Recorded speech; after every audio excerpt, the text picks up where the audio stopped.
What is up?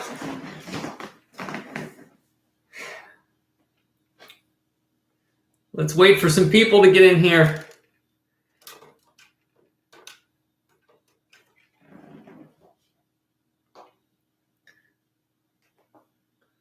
Oh yeah, we got people. Aaron, Steven, tech tutorials, Ray, Trevor, Rick, Patrick, Katie, Joanne. What is going on? How is my audio? Check, check, check. Frank, Relic Hound 55. Tim, Cootable, Dizzy, Nolo, the Texan Detector, and Coin Collector. Did you add to your name? It seemed like it got longer. PT, Shelly, Katie,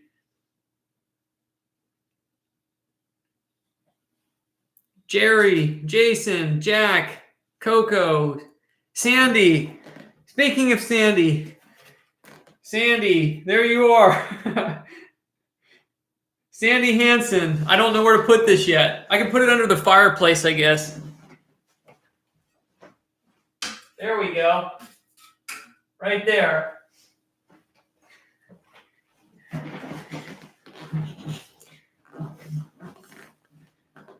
What are we doing this time? Okay, thankfully I've had some, I've been a little bit behind. My bank teller forgot to order my boxes again. But I do have at least one box of $50 we can go through now. I just wanted to get on here and do something tonight. Excuse me. I was just watching Rob's stream and I was like all excited. I have the energy. I want to do at least one box. So let me grab it here. Ooh. Oh. Huh. And there is a crazy ender in this box. Not a good one, but a weird one.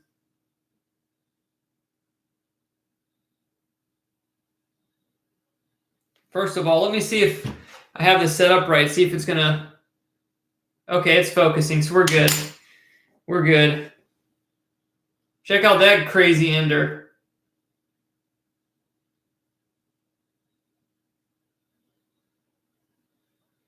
That's crazy. I don't know what's up with that. Let's see. How do I want to get the light here? That's good about right there.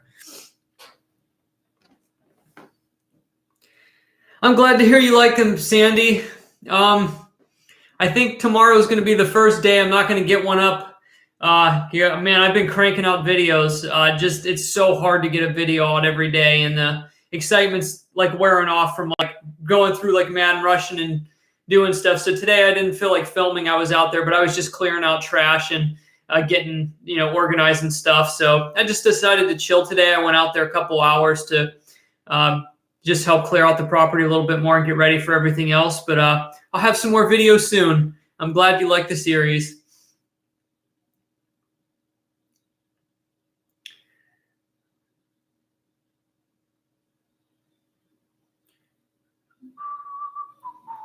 Yeah, it's a lot of fun. I can't wait till we get a lot of rain and I metal detect the front and side yard. I think there's going to be good stuff there. I just wanted to do a test in the backyard because we got a little bit of rain, and I found that foundation where there was an outbuilding with just all that building material in it, and then of course some of those old mason jar lids that were scattered around. So I don't want anybody to think like that metal detecting video is like kind of indicative of what we're going to be finding on the property. I think there's going to be good stuff there too. I mean, that was one patch that was manipulated ground. So we haven't even touched the surface on the metal detecting there. So don't think it's all going to be junk. Just wait. That ended up being perfect because it was really dry, but I could tell all that ground was really soft and just filled with like random building materials. So it was a good place to dig while it was dry. I don't have to worry about killing the grass or anything. Shelly, I didn't check to see if the diamonds were real yet. I'm going to do that. I'm pretty sure they're not, but I will check. I do have a diamond tester. If they are, I'll be it'll be party at JD's house. So yeah, let's go ahead and get into some rolls. Maybe I'll hang out in the chat for just a little bit here first while I get ready. Got to get this cut anyway. Oh yeah, so my finger, it's this, I cut it like 3 days ago, and now it just looks like a deep oversized paper cut. If it'll focus. So it's, yeah, it just looks like a big paper cut now. But 3 days ago, that was pretty deep, but now it's just like, it keeps getting snagged on stuff, so I keep wearing a Band-Aid so I don't rip it open again. But I'm good enough to coin roll hunt. I don't think I have to worry about getting bacteria in there. Let's cut my coin roll hunt. Well, that's a good question, man. I don't know. Maybe I should open the rolls with my middle finger tonight. How easy would that be? Actually, I could get used to doing that. They actually probably got more strength there. That actually might do it. We're going to coin roll hunt with my middle finger tonight. So please know, if I flip the bird, it's an accident.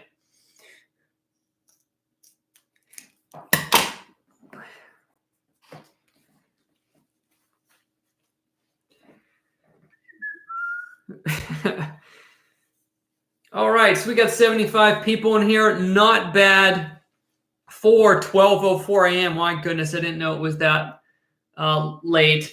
So, oh man, I forgot to get the stickies when I was out at the other place. When I found all them sticky notes at the other house. But it's like a clearance sale. Any amount tonight gets a sticky. I got like 3 left of the large ones, and then I got, well, a thick pack here, and then a few left on this pack. And then next week, we'll get into all the crazy colored ones. I'll bring them from the other house. And then I forgot. I grabbed one of the little clay pots from the other house, and I was going to put all of these markers in the clay pot. The clay pot I accidentally left downstairs, so we'll just have to leave them sprawled out here for a moment. Yeah, Gregory, that would make for a good title. Coin roll hunting with my middle finger, right? Tech tutorials. 199 super chat said sticky. Pick your color, my friend. These are all from the estate sale house. We got yellow, dark green, kind of an apple green, gray, burgundy, pink, light blue, dark blue, medium blue, orange. Pick your color. The tips of these are dry rotted, so I have to write really soft, or otherwise they snap off. It's quite funny. One of each. I can't give you one of each. Pick a color. What I will do is, if anybody does a super chat of like, okay, we'll do this. $1 per color for tonight. $1 per color. So for $1.99, okay, I'll give you 2 colors. Ray sent a $2 and a penny super chat. I appreciate it, Ray.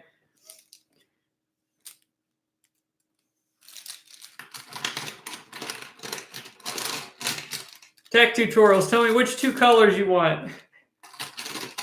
Yeah, Ray knows the roll, except there is no roll tonight because I didn't fill in the description. So everybody gets a sticky. It's bargain sticky night, 99 cents. If I guess your favorite color, I expect 3. Blue and green. Okay, go ahead and guess my favorite color.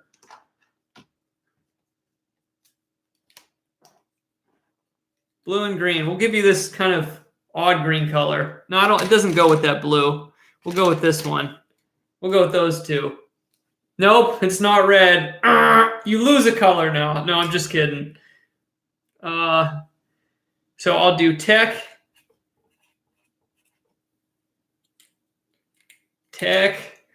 in green, and blue tutorials. There you go. Oh, I pushed that in real hard. I got to remember so they don't snap off.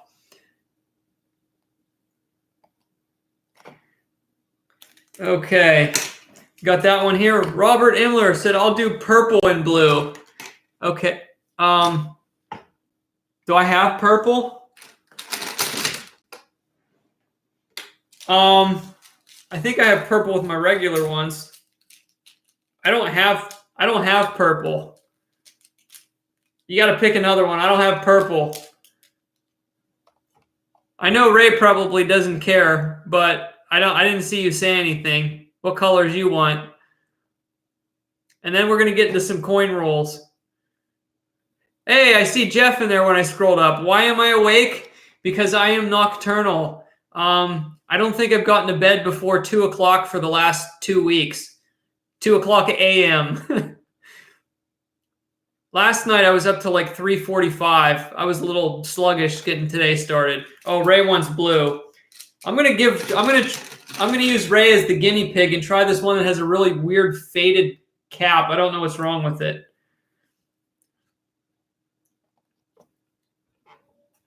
Oh, Rayman 61. It is bleeding badly. You got a real fat sticky. That one's bleeding.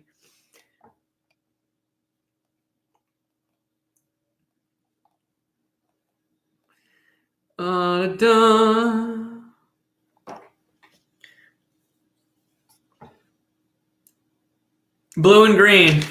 Okay, we're going to give you the nice bright blue and the fluorescent green. They'll go good together. Robert.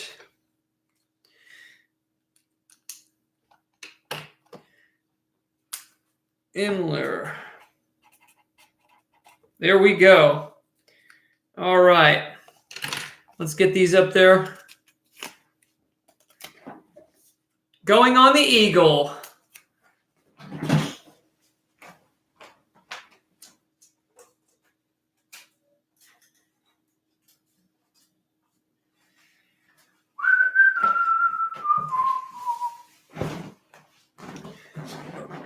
Ray, I think you sent me a message earlier. I didn't go through it yet. I didn't get to my emails tonight yet, but I think you sent me something. I can't remember if it was on Facebook or email, but I will respond. Oh yeah, you just put it in the chat. Oh, whoa. I'm reading brainwaves here. I didn't even read that. Zach Stewart, light blue and green, please. Okay, this is kind of like a sky light blue. And what green's going to go with that? We're not going to go fluorescent. We'll go this kind of apple green. That goes with that. Here we go. Zach. Stewart. Ooh. Boy, I'm tired. I got to start yours over. I put Zach Stew Rat. That doesn't work. Try that again. Not Zach Stew Rat. Stew Art. My brain's a little ahead of my fingers are ahead of my brain, I should say, or vice versa.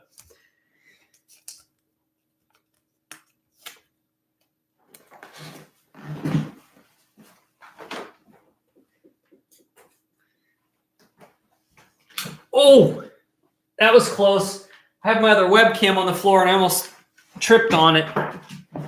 I accidentally plugged in my other webcam. I didn't know it was sitting there because I have all kinds of USB cords by my computer tower. And I'm like, the live stream screen came up and I was like, what is that?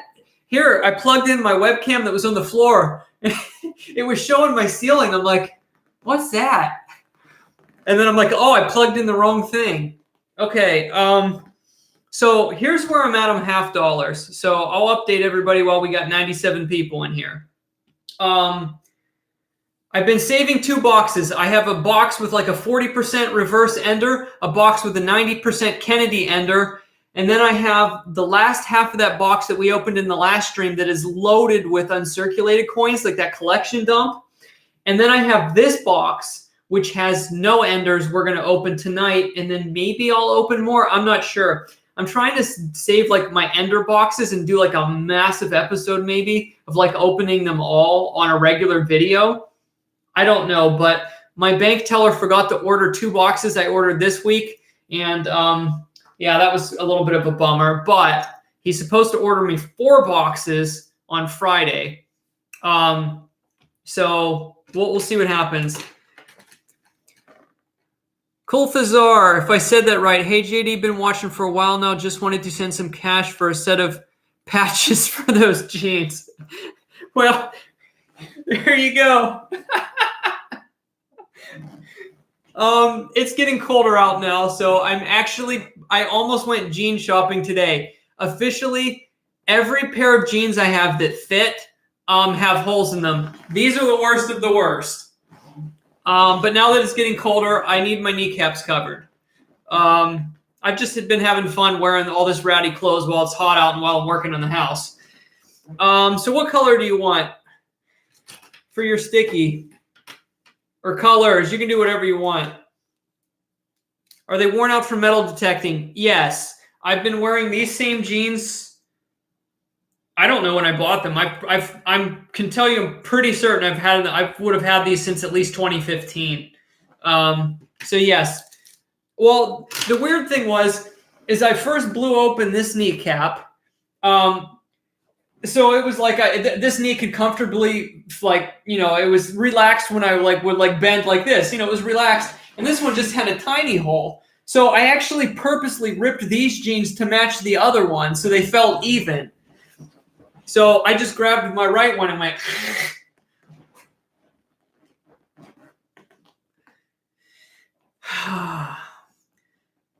Joanne said, I'm happy seeing you're happy. God bless. Well, thank you, Joanne. And same to you. I've hit a patch of enthusiasm, and it feels pretty good right now. It just been keeping busy and having fun. I wanted to just put it out there. I'm just thankful to everyone here on the channel. A while back, I was just discouraged and kind of burnt out with YouTube. And honestly, I'll explain it and more in the future. The YouTube algorithm, the new algorithm really doesn't like my channel. It's okay. Really, I'm posting so many videos right now. It's just I'm honestly having fun interacting with everyone. And there's about maybe 4,000 of you that are watching every video I post. And it's like, a lot of you are interacting in the comments and just giving me ideas and have been enjoying what I'm doing with the house. And this series is the estate buyout series. I think has been fun for everyone. At least I think so from the feedback I've been getting. And I got passionate about the coin roll hunting again and the metal detecting. And I honestly am just enjoying what I'm doing right now. I wouldn't, I could be out there in the corporate world, doing some mundane, boring job. And right now I'm just happy, doing what I'm doing, it's right now. I'm just happy to live in an area that's, where I'm not crammed in, and it's just a way, it's just a way of life. And I'm really thankful to be able to share this with you guys.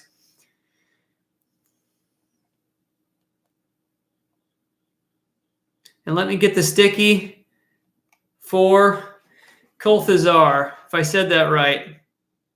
Whatever color I want. Okay, I was looking for your comment. I'm going to match the color. I don't think that would, yeah, let's do orange on a yellow sticky will work. We don't want to do yellow on a yellow sticky. That won't show up good. K-U-T, or K-U-L-T-H. K-U-L-T-H. A-Z-A-R.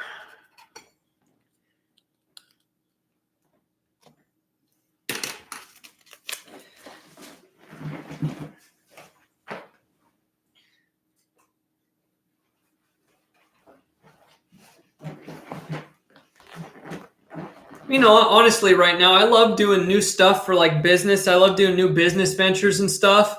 And I've tried some stuff over the years, but I'm at a point in life where I don't need any more headaches just to make more money. It's like, I just really enjoy doing what I'm doing right now. And YouTube's not my primary income, but it's like, I think about all this stuff. It's like, oh, I could do this project. I could do that project. I could go here. I could go there. I could buy and resell this and that. I'm like, forget it.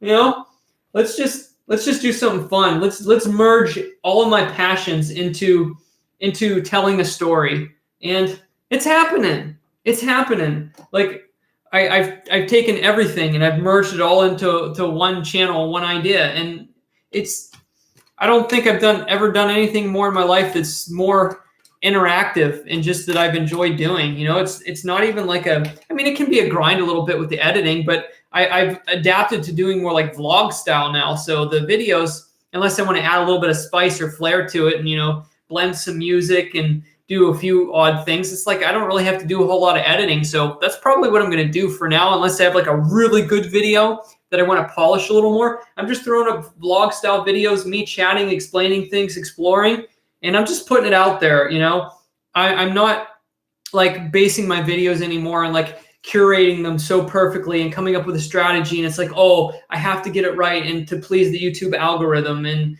I got a little too caught up in that for a while. Now it's like, you know, the way the algorithm is, it's like instead of doing that, I could just kind of do things in a chronological order and just put myself out there and keep telling that story, being a storyteller and go in chronological order and knowing that, hey, you know, none of these videos will probably go viral with this series, you know, but if 5,000 people are watching every video, then I'll just keep putting it out for you all, because there's a lot of people tuning in just to watch it. And, you know, it's fun to see the enthusiasm of my audience that's already there. The people that are subscribed to my channel that have been for a while are looking for those videos and they're enjoying it. So even though my main audience is watching the video and YouTube's not suggesting the videos and they're not getting seen by other people, the engagement has been higher than ever. More people are commenting on the videos, giving positive feedback. So I know it's not a problem with my videos that YouTube's not promoting my content right now and that my views are down like 80% from the last 2 years. It's not a problem with my content because I'm getting more good feedback than ever. So I have to make that association in my brain that it's not a problem with the content. It's just an algorithm thing, and YouTube just isn't promoting the videos right now. So I'm just going to keep posting them because I'm having fun, and obviously you are all too. So enough with that rant. It's getting hot in here. Get this off. Go back to the termite eating shirt. All right, let's go.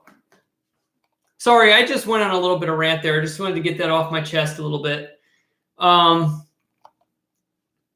want you all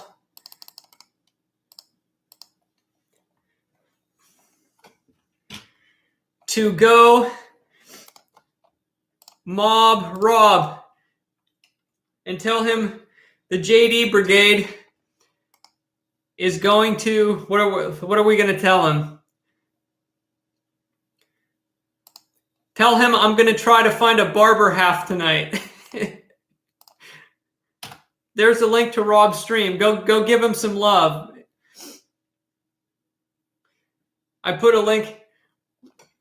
I'm sure most of you know who Rob from Rob Finds Treasure is. If you don't, he's a coin roll hunter that streams, and he's streaming right now. Sometimes I pop on the nights that he's streaming. He found some cool stuff tonight. If you're not subbed to Rob, you should subscribe to him. He's an awesome guy and probably does the best coin roll hunting content on YouTube.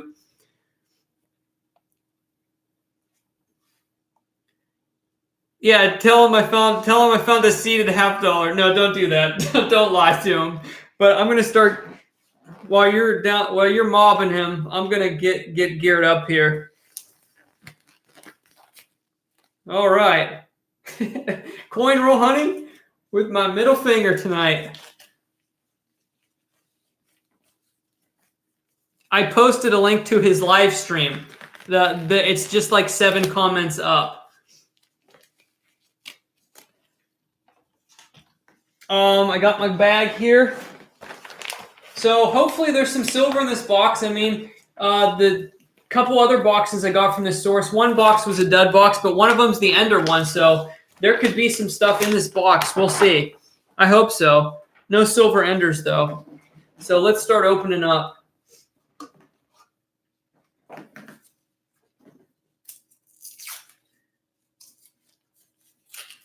Carlton, I didn't put any super glue on it because it's good enough now. Hey, middle finger works pretty good for opening these rolls. How heavy is a box of coins? I can't remember exactly. If I remember correctly, don't quote me on this. I think a $half box is like 18 pounds. Hey, Detector Boys, what's going on? Let me see.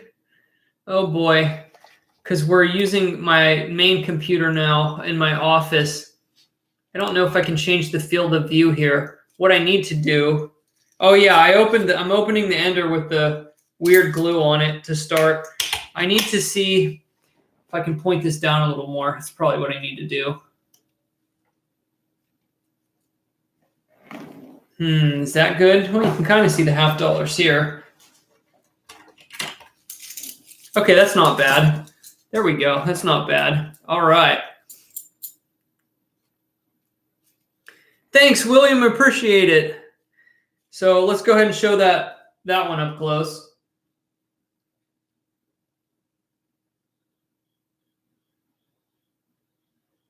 Pretty trippy. Yeah, it's getting colder out, so all of this ventilated apparel is gotta go soon. Just doing that during the summer because the last month and a half here, it was like 90 degrees every day. So the ventilated clothing is going to get put away here very soon. I've just been wearing a lot of beater clothes because I've been working on the house and doing a lot of stuff where I just need old clothes on. So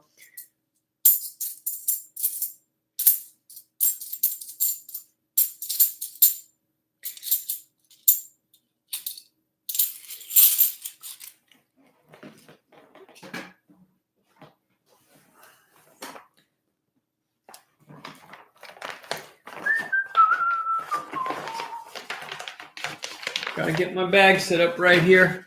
It's hard to get these bags set up to where they want to stay. There we go. I need a mullet. Hey, back in the day, in my early 20s, I had a mean mullet. And my hair got so long for a while, I even wore a ponytail. Can you picture JD with a ponytail? Got a thick rim in there, probably just a 70s coin. I need to throw these wrappers on the ground. I'll tell you what, man, I love this camera, though. Look at that wide angle. It's pretty cool. Yeah, it's just a nice bicentennial. Kyle said, love the videos, man. First time watching you live. Make it a good one. It's always a good one, Kyle, but whether I find silver or rare coins or not, that's another thing. I don't got any control over what's in these rolls. And I'm going to set my 74Ds aside to check for DDOs later. But I don't have any control what's in these rolls. But we had a pretty epic live stream the last time. Not in the silver department, but I got a collection dump of uncirculated coins, which was pretty neat. Some of them were worth more than face value, but I mean, it was still a pretty cool dump.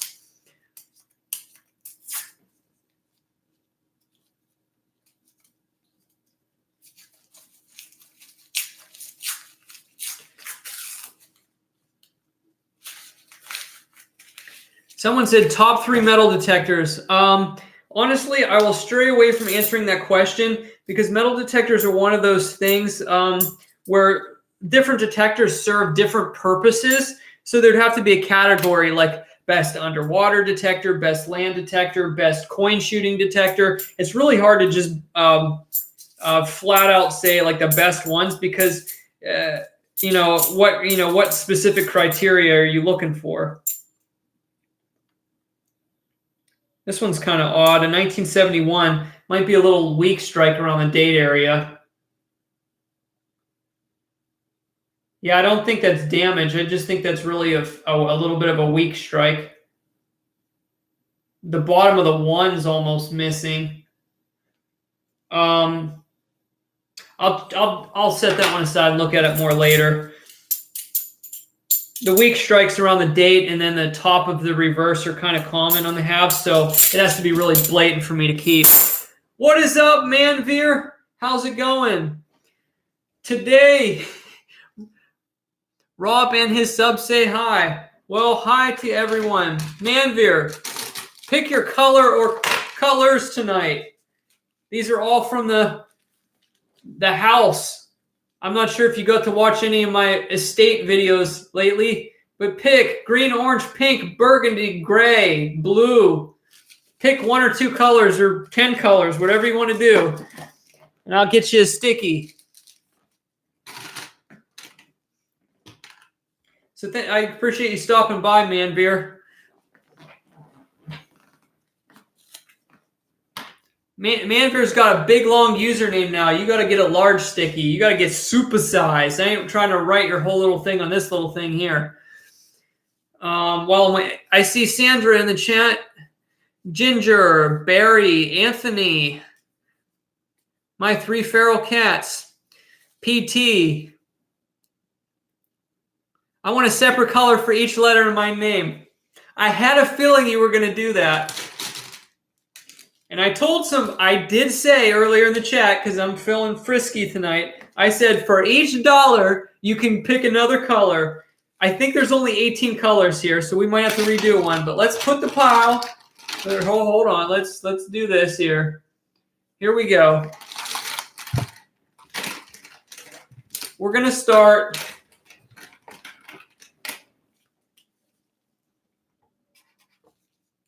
M, A, N, B, E, E, R, S. Oh, that's the one that's bleeding. It's old. I. Oh, this is the one that I busted off last time. L. V. E. R. This looks pretty awesome, actually. G. Okay, we'll write that part and all in the same color because I only got a few left here. S. A. You can't see the yellow on these stickies. I. We'll do the N in that color again and end with that.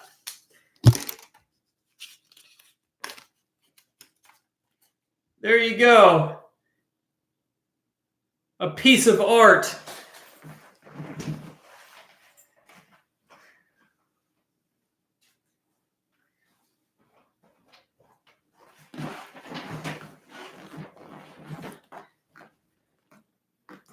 What I miss here? Oh, I said Manveer sent another $1.99. How do you like that $20 drop? $20 drop? What are you talking about? That was $19.99. That wasn't no $20 drop. What are you talking about? What 1 or 2 colors do you want this time? Let's open a roll while I'm looking at the chat here so nobody gets too upset. So my cut is still healing here, so if anybody's asking, that's why I'm coin roll hunting with my middle finger. I may do this more in the future. It actually seems to go easier. I can't explain it.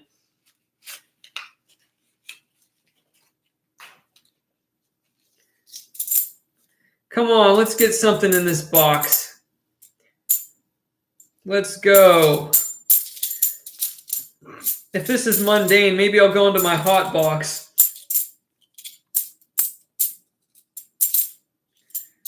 Nothing in that roll.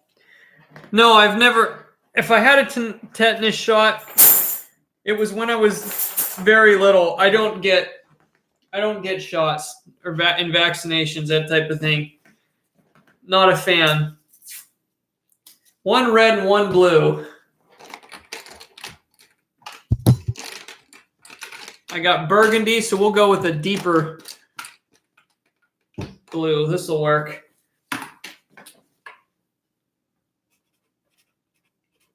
Manveer.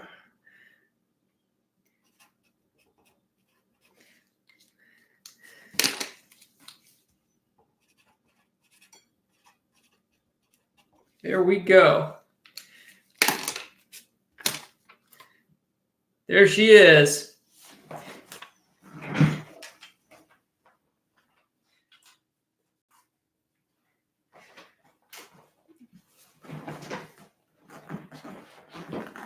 All right, let's finish opening this roll.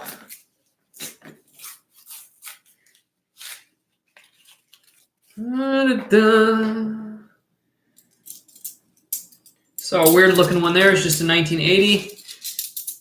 No, I don't get no flu shots, nothing. I haven't had any type of shot or anything like that since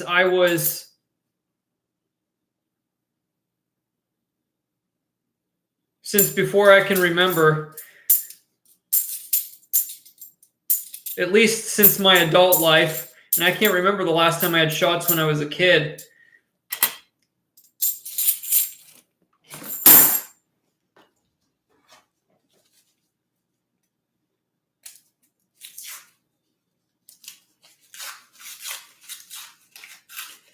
Can I come middle of the tech? Ooh. You got a really shiny one here. I think it's going to... Oh, man. This is going to be I know this is going to be... This has got to be an NIFC. Guess the date. Wow.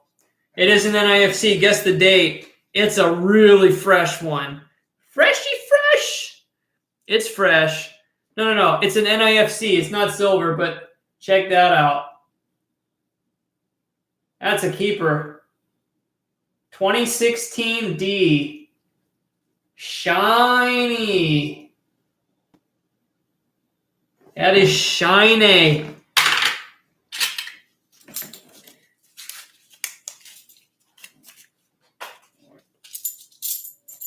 Remember the last box with that collection dump? We didn't get anything newer than 2009, so that's even fresher. Hold on, I need to move this down here. Just a tad. There you go. I think that'll work about right there. And my coin stack went down. Sandra, did you say 2016?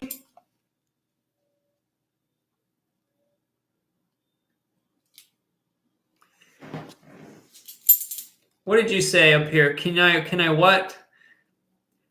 Can you eat the walnuts from the thunk your head tree? You can. What you're supposed to do is you have to clean the shell off of them, and then you're supposed to dry them out for several months. Honestly, it's a lot of work. I have one of those trees here on the farm too, the black walnut trees. It's just a lot of work, and I kind of missed the harvest on them mostly. Most of them are kind of rotten, so I probably should have done it earlier if I was going to do it. I was thinking about doing a batch and then doing a video on it, and kind of like, but I've just been busy with other stuff.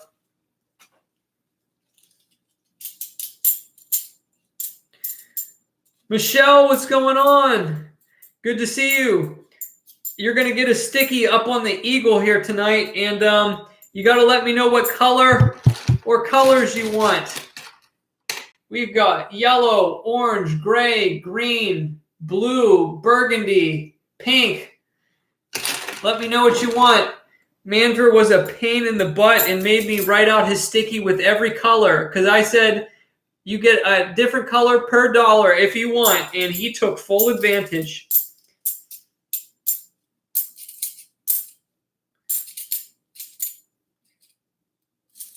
And I am not seeing anything too fantastic in this roll. You thought they were apples. No, they're definitely not apples.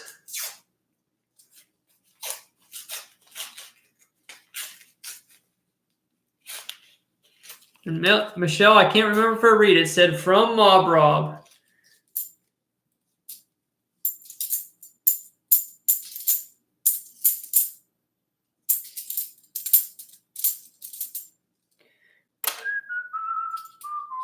Nice. Blue and green, says Michelle. I will do it for you. Blue and green. Let's give you this one because the cap's already off. We'll go with that green this time.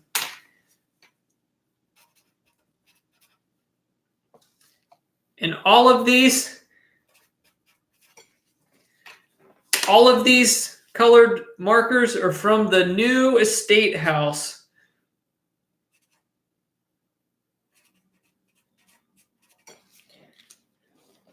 And I'll be getting the stickies next time. The new stickies that I found in the house.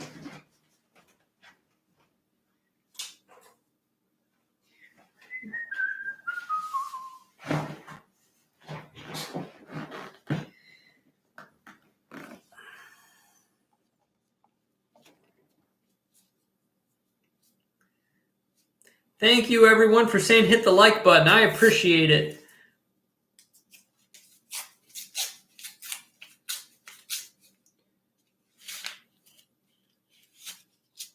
Kind of a lot of odd edges in this one.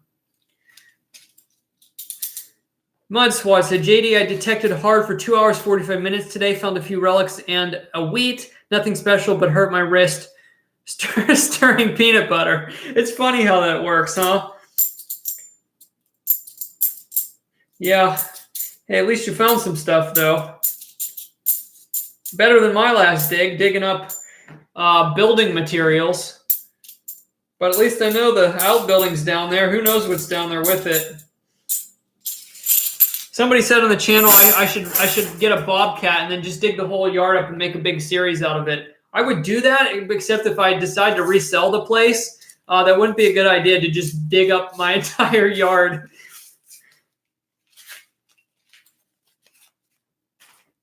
How do I tell if I have an NIFC? Well, an NIFC will be dated either 1987 or all half dollars from 2002 until the present date. I just got a polished 1974. That's just going to go back. But I figured I'd show it. Somebody polished that up a little bit. It's not uncirculated, definitely polished.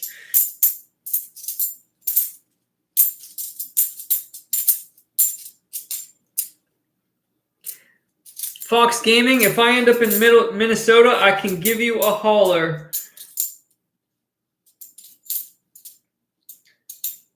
All right, nothing in that roll.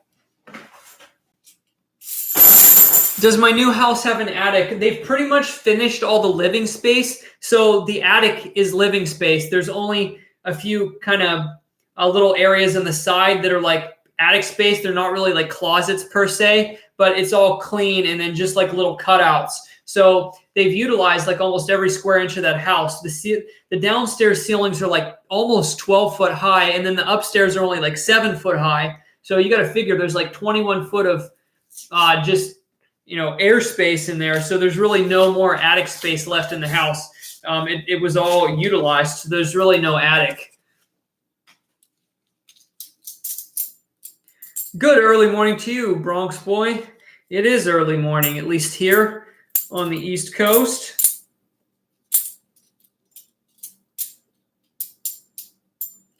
My first 2 holes tonight got wheat pennies, 1941 and 46. I'm in Canada. Then dug an 1814 colonial token. That is amazing. You must be detecting around somewhere pretty old. Question, why is there snakes at the estate? Because they were hanging out in my basement ceiling, Why not? Probably free mouse buffet down there. I don't see why they wouldn't. So yeah, I found termites and snakes so far, and a lot of the neighbors' dogs like to come over. And there's I got a really shiny one here. It's not silver, but we might be onto another NIFC. Let's see if this will.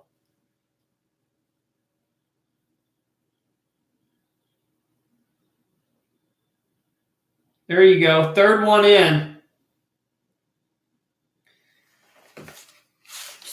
Oh, there's another thick one on the other end, but that might just be a nice 70s one. Really coppery, though. Come on, please be a proof. No, that one's just a nice 1981, but let's pull out that shiny one. Oh, looking at the reverse, it could just be a 90s coin. Yeah, it's a nice 96D. Bummer, I thought we had something there. I just got a 1983 that has a very weak FG on it. I'll check it again later to see if it's worth keeping.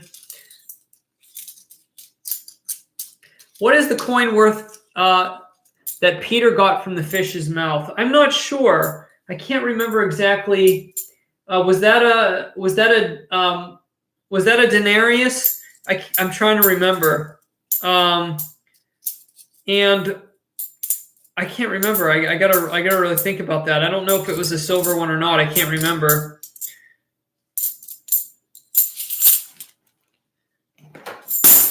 I thought that one was a denarius, not a shekel. I know it has to be no FG, but sometimes if it's super, super faint, like I want to make sure that I'm not like seeing something that's like I'm making myself see it because I expect it to be there. I double check them just to see and compare them with other ones. I know it has to be pretty much invisible for it to be the no FG.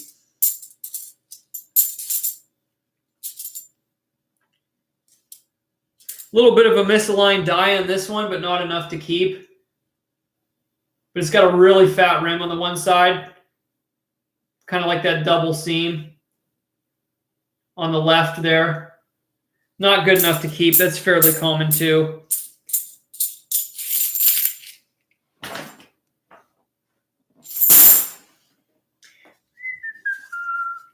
Yeah, it was Judas that or wait, it just says in the Bible it was 30 pieces of silver. Well, yeah, it was 30 shekels, right? 30 shekels of silver.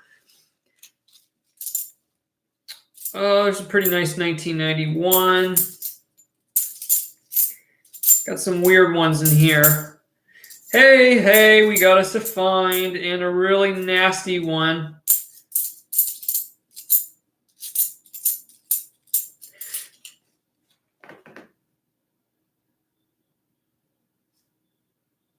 Come on, focus, please.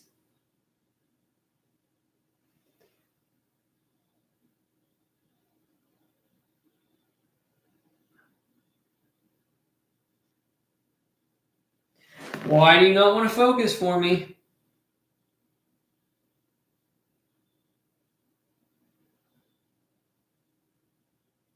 What is the deal with this right now?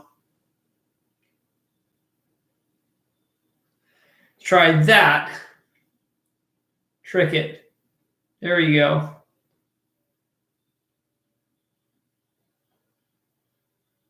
There we go. For some reason, it doesn't want to focus on that one. 2003. Yeah, I got to mess with this, and it's late out here. And I did this stream on the fly. If we find a really good one, I'll make sure it focuses in.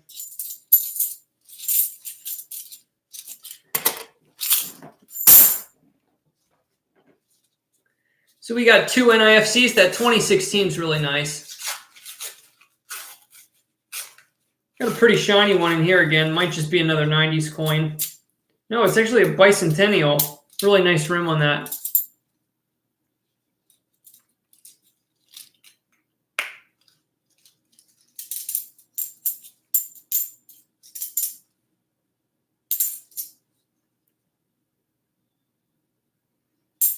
That's funny, Sandy.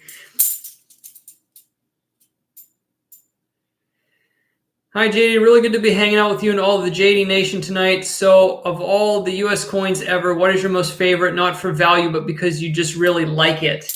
That's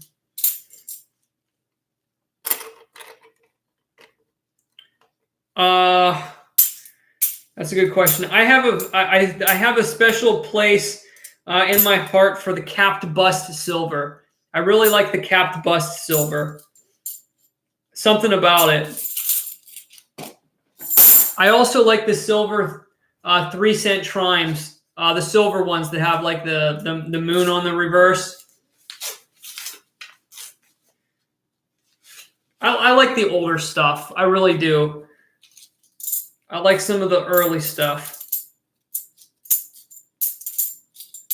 Yeah, I do really like the capped bust. A little bit of a weak strike on this one bicentennial here.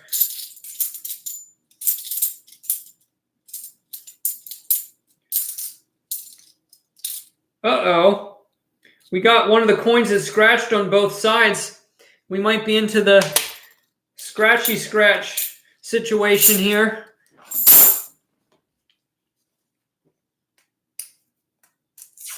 I've never dug up a capped bust coin. Oh, super thick, shiny one here. I think this one's going to be an NIFC. No, now that I look at the reverse, I'm thinking a 90s coin now. Yep, another 96. There must be some uncirculated 1996s in this box.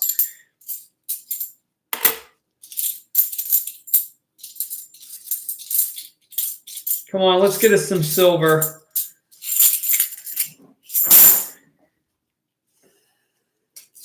Found an Alabama tax token in my Coinstar. That's awesome. I haven't been going to the grocery store that has my local Coinstar a lot recently. I don't know what it is, man. At my grocery store, people must really jam up that machine. Every other time I'm in there, they have a sign on it that says it's broke. Like literally, like every other time I'm in there, it's crazy. It's like that machine just breaks constantly. Diane, I'm searching through bank sealed rolls of $50 in a $500 box looking for silver and rare coins. We haven't found much yet tonight, but I have some other boxes I'm not sure if I'll get to tonight that have silver coins on the ends. So that's what we're doing here tonight. We're just looking through these rolls, spending some time chatting and seeing if we could come up with some goodies.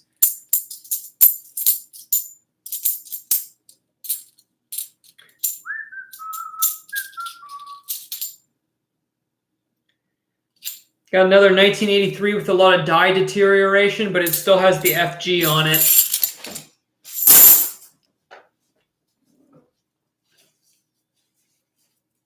Paul, my finger's pretty good now. It's just, basically, it just looks like an oversized paper cut now. So if I don't snag it on anything, it'll be fine.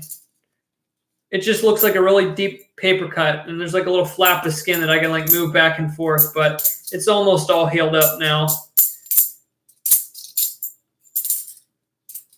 There's a lot of 74Ds in this box.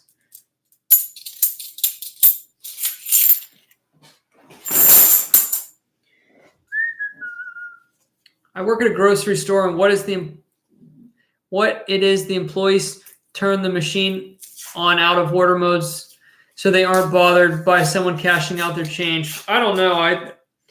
I think it just goes out of service a lot. People probably dump all kinds of crazy stuff in them and overload them and who knows what. Yes, Nick does get some really cool stuff.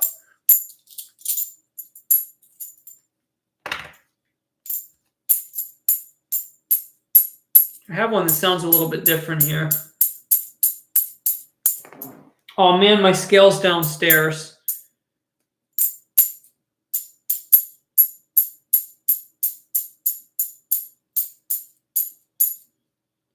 I don't know.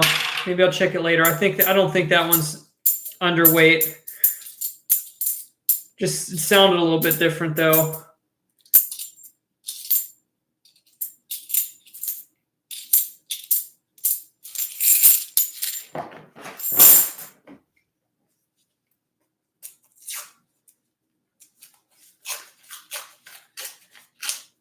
Yeah, a lot of people like seeing my mom in the videos. She can't come. I know people want to see her more. She can't come into a lot of them. She doesn't travel a whole lot. So unless I'm filming a video at her place, I try to get her in. She got in a couple videos when we were in the house, but she can't, she's not like out every day running around, and doing stuff with me. But she will be in the videos from time to time.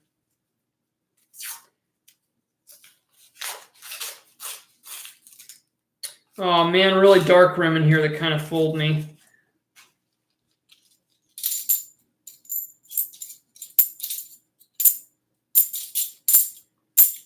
I keep saying I need to get a drink, but I haven't gotten it yet.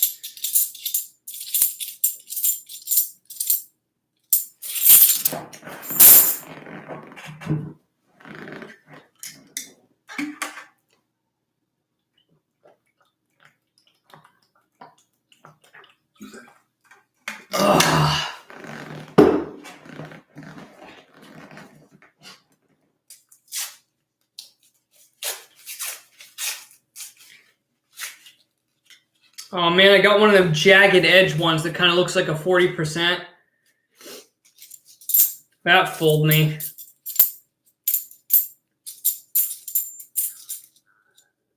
Yes, I'm being careful. It's just like an oversized paper cut now. It's fine. And that's why I'm using my middle finger, because I don't want to get all that coin roll bacteria in that tip of that finger.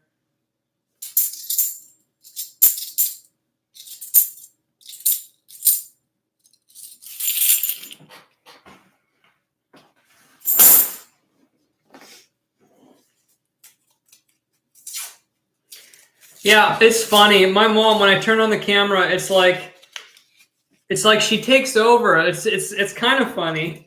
It's like anything. Sometimes it's funny. Sometimes I'm like, "Are you done yet?" And then my dad's like the exact opposite. Like I could keep the camera on him for like an hour, and he'd probably say like 2 sentences.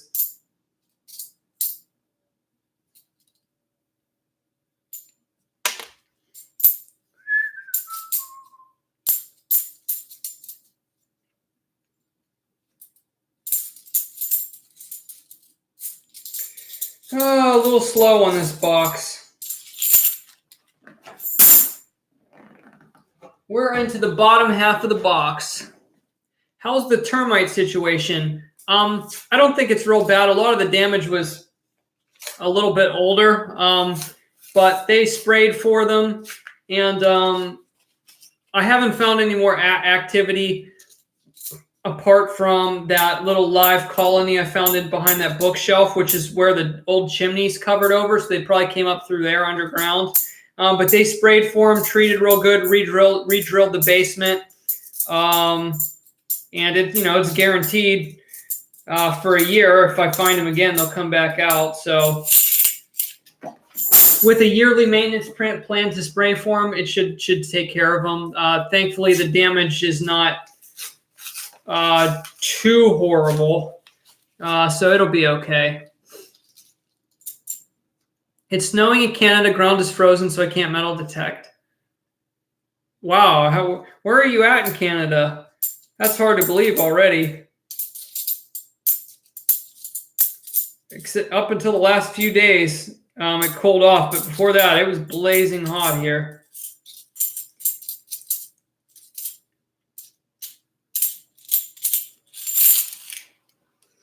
Yeah, a couple of the termites, they got to my shirt.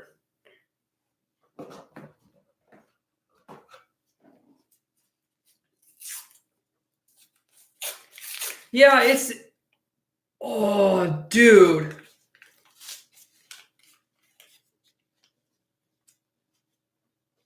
Real quick before I tell you guys what I found here. Yeah, it's really nice, Sandy.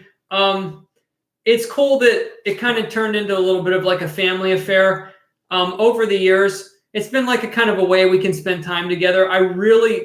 My mom was never really like an adventurous type person. And I really got her hooked on this, like looking at houses and looking at real estate thing. And she's really having fun with it too. I might have a proof coin. Check this out.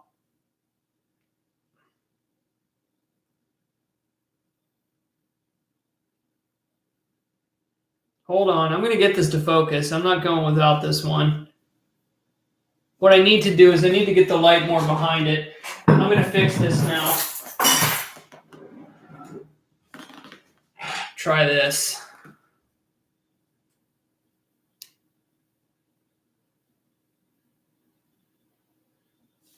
For some reason,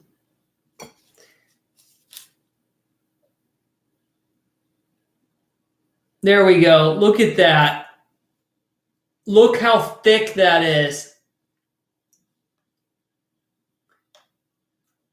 That's gotta be a proof. I think it is a proof. That's the best one I've seen in a while. I'm gonna take a little peek. Oh, it's gonna be a proof.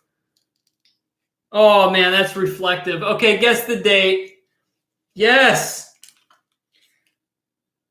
I'm going to split the deck. Oh man, this one's nice. Sweet. All right. Wow, this is a nice one. Gee. Now it's got a couple scratches. Check that out. Wow. Look, you can see look at my webcam, the reflection. See the little camera lens?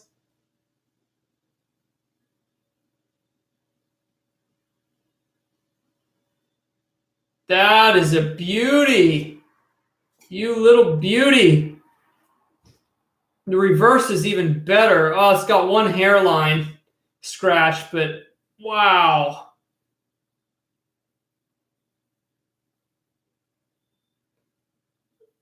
That's the best one I've found in a long time.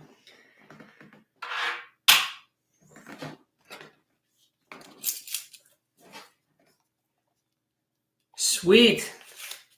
Well, that made me happy. At least we got one awesome coin in this box. If I'm not going to find a silver, I will definitely take that any day of the week.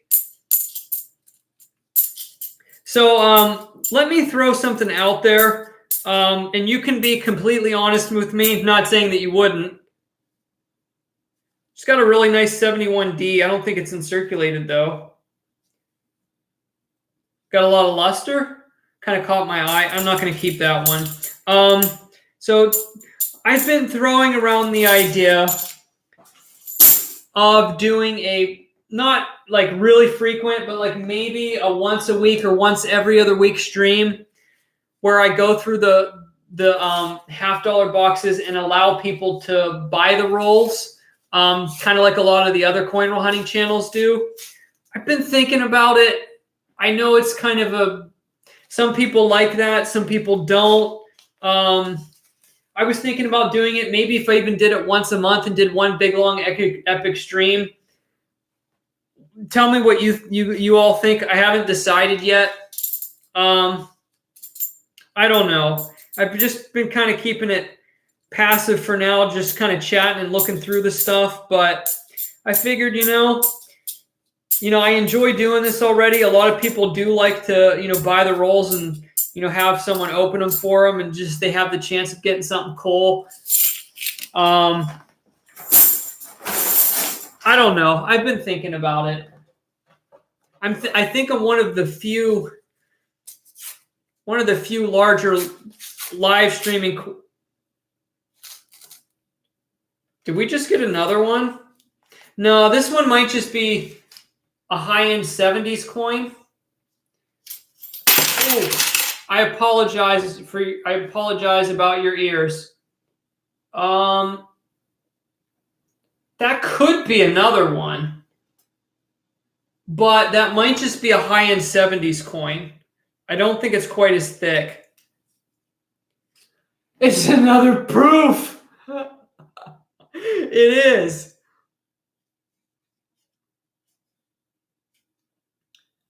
It's another proof. I can't believe it. Okay. Go ahead and guess the date again. I can't believe it. The bottom half of this box might be getting good.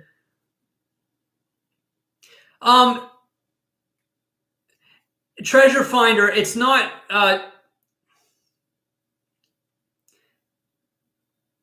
Yeah, if I have tons of time in my hands, it's not shipping out the rolls. What it actually is people buy them and I open them, and then I send them if I find anything good. So that's kind of how the coin roll hunting channels do it. Everybody has their own little flair and way they kind of add to it. But let's go ahead and... Whoa, it's like it's got like a bluish purple toning to it as well. It's a 1987. Beautiful toning. It's like gold, and then it's got like a blue hue around the rim on the reverse. You can kind of catch the color from there. You see the hints of blue in that? Amazing. I can't believe it's an 87 too. Wow. Oh man, unfortunately there's a big nick on his chin. But look at that cool toning. Especially around the $half of the reverse. Look at that bluish purple hue. That's insane. Wowzer. Let's put that over here. If he cut himself shaving, I mean, that's more of like a wound. That'd be a little more of like if he was shaving with a machete or something.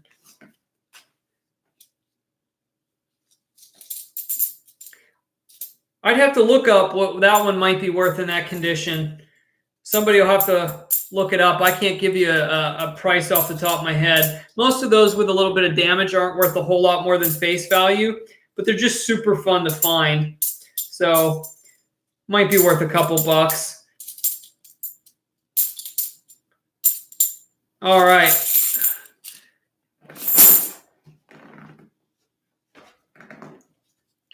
Are halves used that much for circulation in the USA? They're not used much at all. I mean, they still do get around, but I mean, compared to the other coinage from pennies to quarters, $half, I mean, you could go a year without running, having someone give them back to you. It's just they're not used very often. But most people know what the $half are. Like if you hand them to them. They're popular as far as people knowing about them. They're just not used very much. And since 2002, they haven't been made for circulation either. So there's not a lot of newer ones around anymore. Just the older ones, generally.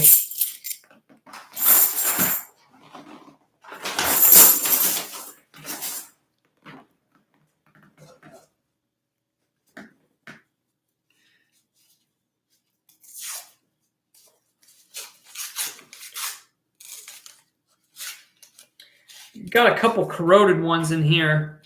Sandy, you said, are you going to sell? I'm not sure if you're talking about the proof I just found, or if we were talking about me possibly selling the rolls as well. I'm not sure which one you were addressing because I'm a little bit behind in the chat.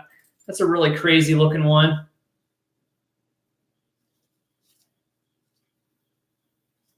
And really corroded on the back. Yeah, a lot of casinos use them. That's probably the casinos are probably the largest use of them still, like in everyday life, apart from coin roll hunters. Ugh, another really nasty one. Sandy, I normally don't sell the coins that I kind of find in my personal hunts like this because I like to collect them. But if I decide to sell anything, I'll let everybody know. Right now, I'm working on selling the stuff from the house I'm working on, which, if I remember correctly, let me do that before I forget. I'm going to be listing more. I got a couple auctions up now. Let me see. Let's go to selling. Let's get that link in here. You can check my other auctions. I have a box of all the plush stuff, like different dolls and toys, and like I think a pillow from Sweden and all kinds of random stuff. I'll put actually, let me do the link to the general my selling page. I've got 2 things up now if anybody wants to bid on them. I'll be putting more up. But I put up the smashed penny that I found and a whole box of stuff, and I'll be working on putting more auctions up. But I've only briefly mentioned those, so they might go cheap.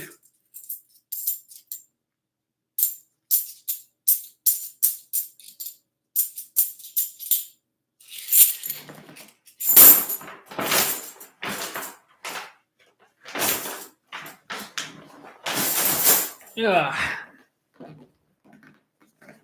Yeah, that film. Ew, this roll. I don't know if that ink got over the ink malfunction or something or what? This roll's really weird. Yeah, that film splicer was really neat. Yeah, the link I just put there, I'm selling anything that I sell from the house is going on eBay. So bookmark that page if you want to make sure you see everything that comes up. I'm starting everything at a penny, but then just putting like just a shipping fee on it. So for like the small items, I'm just putting in like $3.99 shipping for everything. And then like on that huge box, I don't know what it's going to cost. It's a really large box. I put shipping at $25.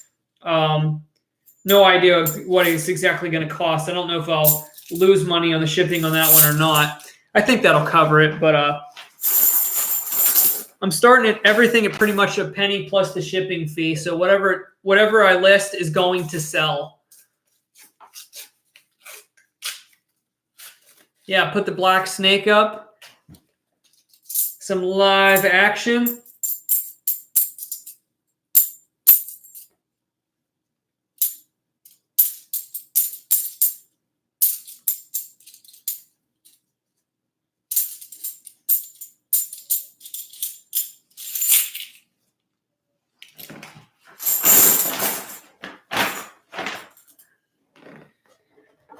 Oh, dumb.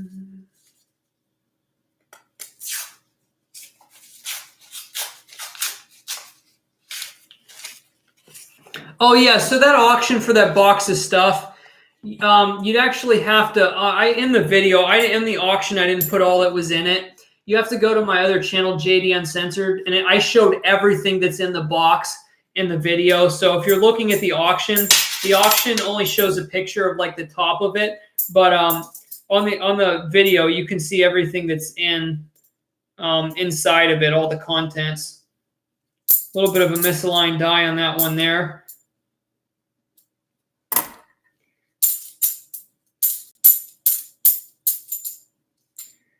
Somebody started a hole on this one, but they didn't get the whole way through.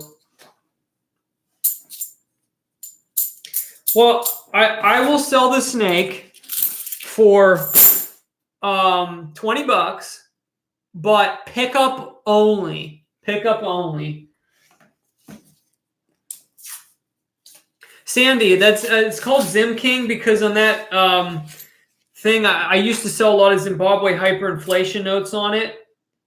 Wow, you got a really nice 2000, but uncirculated, or I should say, almost could have been uncirculated, but it's got the ring of death on it from the coin counter, unfortunately, or I mean the roll crimper.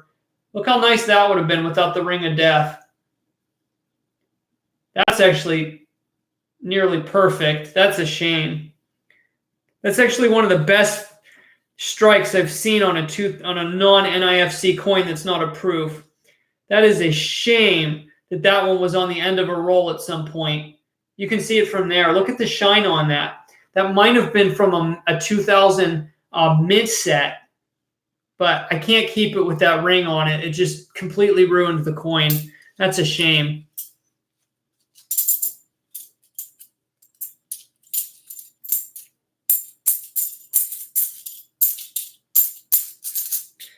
Hey, we are into the scratchy scratch horde.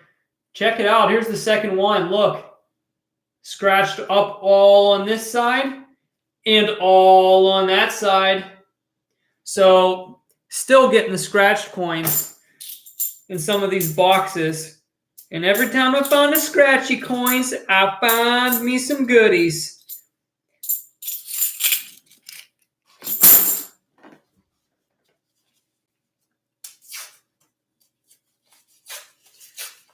Start a new channel where I let dangerous reptiles bite me? Why not?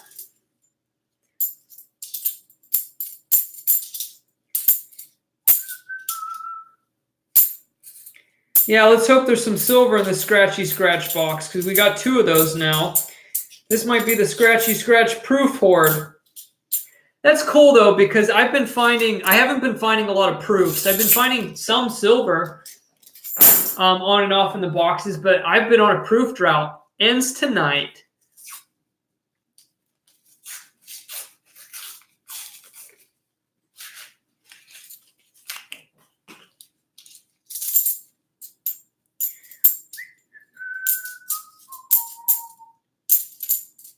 2001D.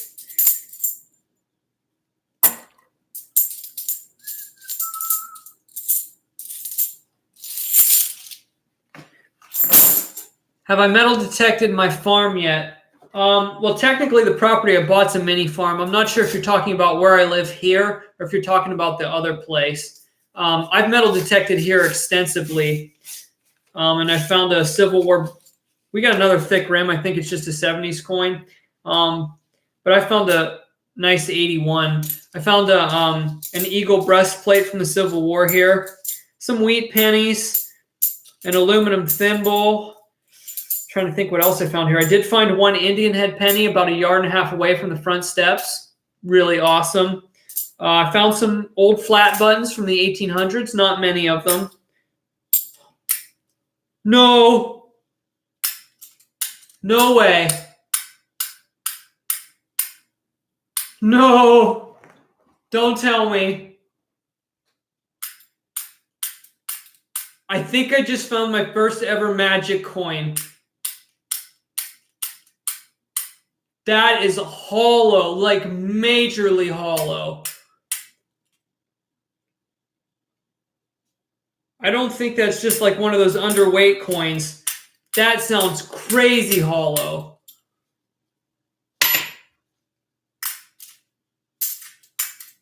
Or is it? Oh, it's this one. Oh, it's not the one that was on top. It's the one below it. Oh yeah. Yes. Yes. Yes. It is a magic coin. I can see the seam. Ha! I can't believe it. Let me. Oh, it just fell out. Did you see that? Hold on. Let me get rid of these coins here. It totally just fell out. Wait. Hold on. How am I going to do this? Hold on. Let me point this down here.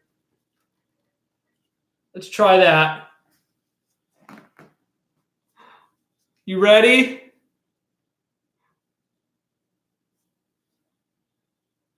See heads and tails right there?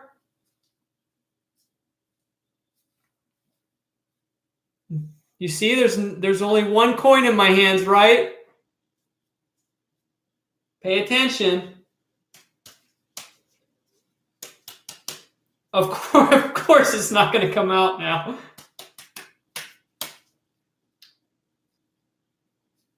Okay, let's try this again. You see it right there? I can't do this with the gloves on.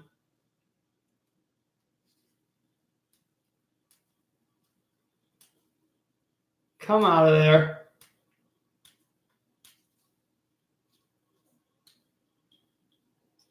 Oh, there it is.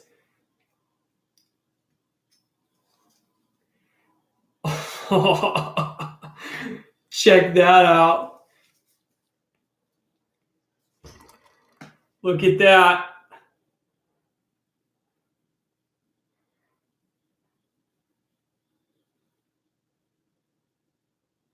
Estados Unidos Mexicanos. And on this side, the back of the $50.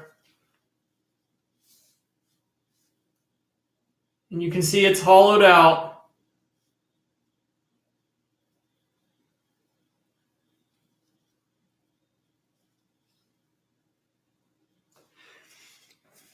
Crazy.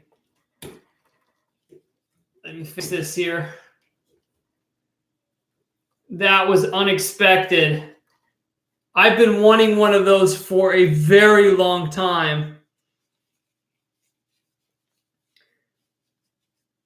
That's cool. Sweet. And it's on a 1974.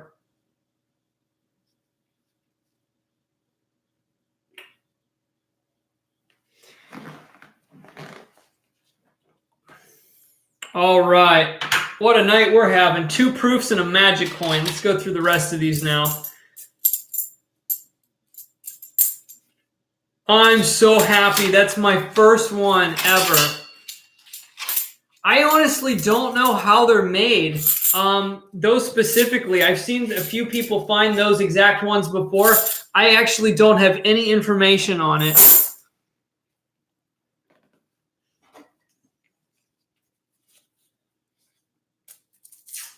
Hi, JD. My mom and I have been watching a lot of your videos. We had to leave partway through one on Monday to go to bingo. She got a bingo and she almost missed it. She was daydreaming about my channel. Well, I don't know if that's good or bad because you don't want to miss bingo and all your prizes and loot, but I appreciate the kind words, Annette.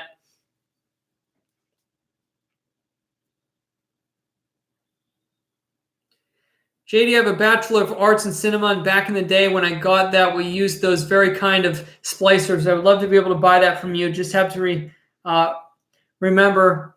Oh, okay. I appreciate you throwing that out there. I probably will eventually list a lot of that stuff on eBay. So all I can tell everybody is just keep that auction page saved, and I'm going to try to announce when I list a lot of stuff. I'm not really trying to take requests right now to be fair to everyone.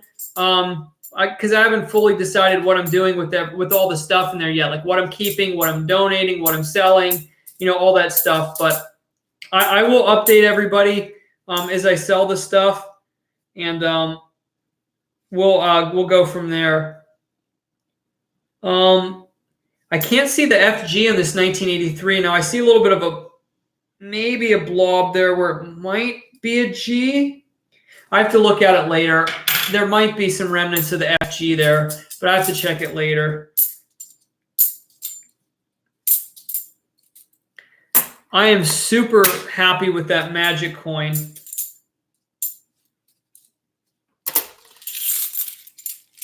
Good night, Zach. Thanks for stopping in. I might go just after this one box. I don't know if I'm going to make it through another one.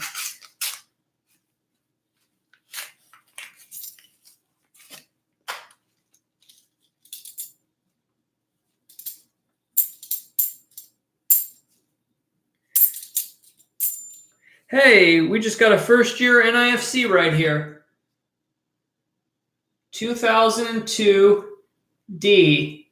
Not in bad condition either. We'll take that.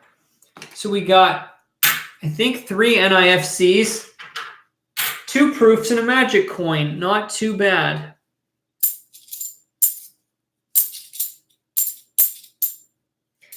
Another one in the same roll. A newer one. 2014 D. We got a little scrape there on the shield.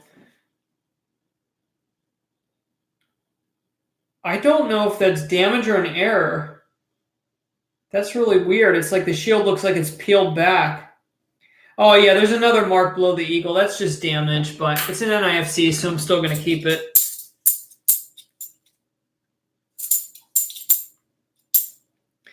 That wasn't a bad roll. Good night, Kep Valley. Thanks for stopping by.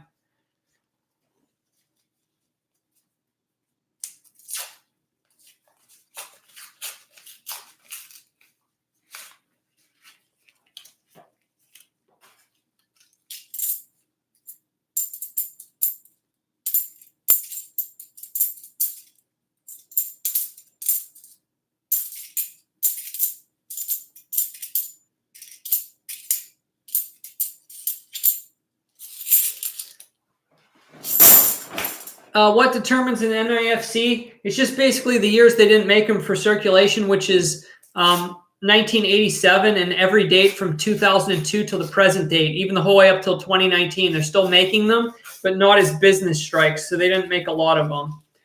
And I think technically 1970 is an NIFC also, but they're silver, so you would save a 1970 if you found it anyway.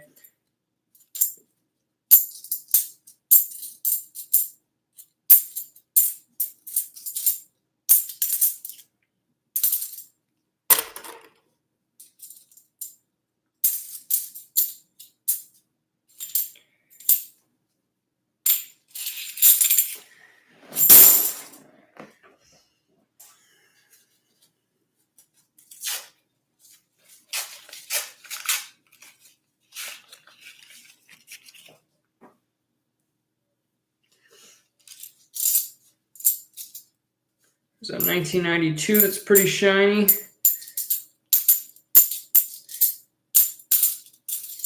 I'm just so happy that I found that magic coin. I was just talking recently about how I've never been able to find one in all the boxes I've looked through.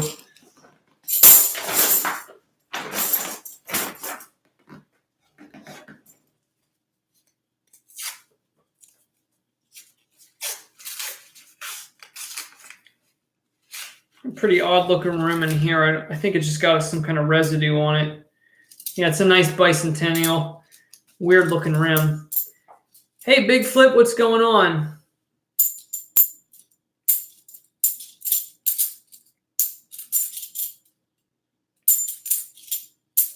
I'm getting a lot of coins in this box with like a purple Sharpie on it. I don't know if that must be a Coin Roll Hunter's mark. I don't usually see that a lot, but for some reason I've been seeing it a lot in this box.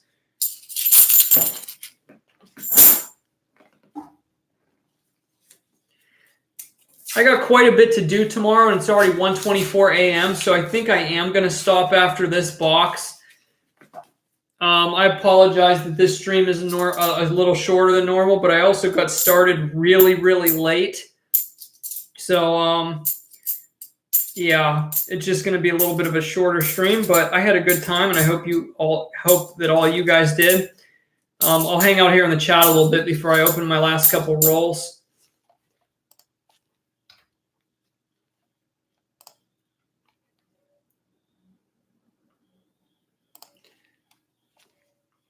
Hey, Wheat Penny Hunter, what's going on?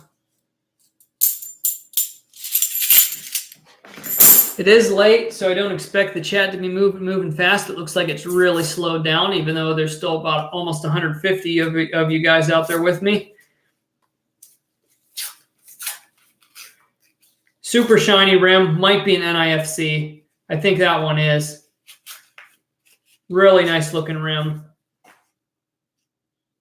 Wow. Get that little bit of gunk off of it. Super fresh. 2018 Denver.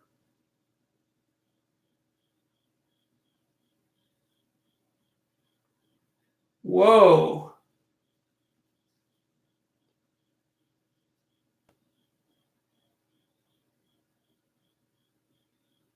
That is nice.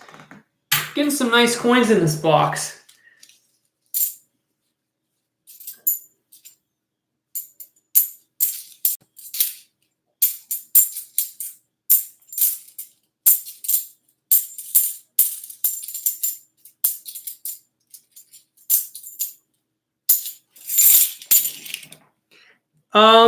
I think I did find one 2019 about a month ago.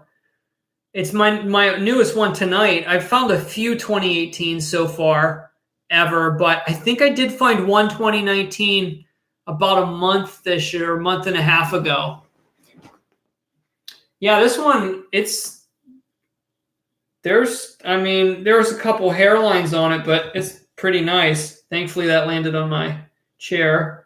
I mean, it's got a little bit of environmental damage, though.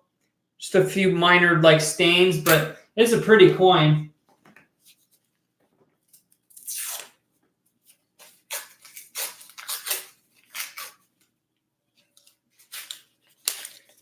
Got a thick rim in here. I think it's just a 70s or 80s one. Yeah, just a nice bicentennial. JP said, yes, you did. Well, good memory. I'm remembering it now. I think it was in an actual video, not on a live stream. I was really cranking out some coin roll hunting videos over the summer while it was hot. I put up like a week's worth of coin roll hunting videos in a row, and a lot of people were like, when are you going to put up a metal detecting video? When did this become a coin roll hunting channel? And I'm like, it's the ground cement outside. I can't dig right now. We're down to uno. Last roll. That magic coin, though, nice one. Even fooled the bank. It did. It fooled the machines. But I knew as soon as I heard that, I went, oh, yeah. Now, I have found underweight coins before. But yeah, I mean, if you look at a lot of half dollars, you can really see that seam. Actually, I mean, unless you were looking close, though, you wouldn't see it. But I noticed it because I kind of knew what I was looking for. As soon as I saw that little bit of the seam, I should have been careful how I put that back in there. It's going to be hard to get back out now. That was pretty cool, though. Michelle, I don't know how much you missed, but we found a magic coin, and I opened it live. But stupid me, I put the thing back together real hard. Now it's going to be a pain in the butt to get back out of there. I forget the method you're supposed to use to get that back out of there. I'll show this again. Sandy Hansen sent a $35 super chat. Love all you do. Thanks. If you sell proofs, please let me know. Sandy, you are the first person I will let you know. So I have your contact information. Could you please drop me an email at jdsvarietychannel@gmail.com? That way I can correspond with you directly.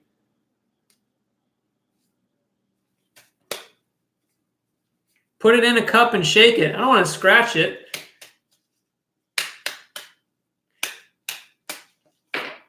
There it goes. What, was Rob still streaming? I thought he was done. I thought he was done like an hour ago. If more people are coming in, I might have to start going through another box.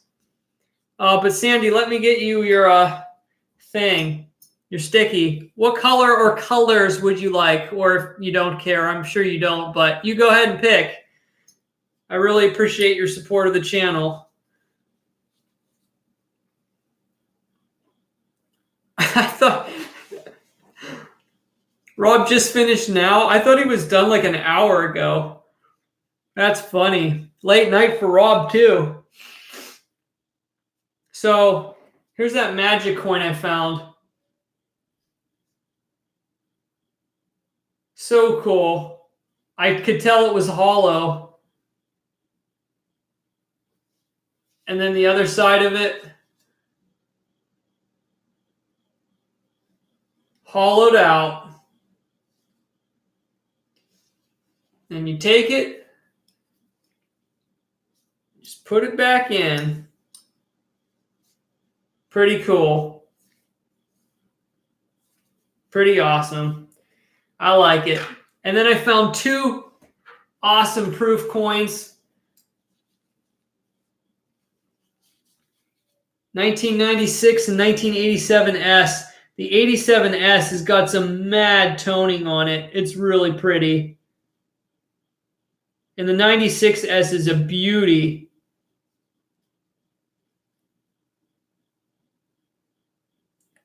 And this 87S is just, it's insane. I mean, it's got a little bit of damage, but the toning, the gold and the blue and the thick rim, it's a beauty. I'll wait to open this last one. I might go get some more rolls from downstairs. I didn't know more people were going to be coming in. Might have to be held hostage for another 20 minutes.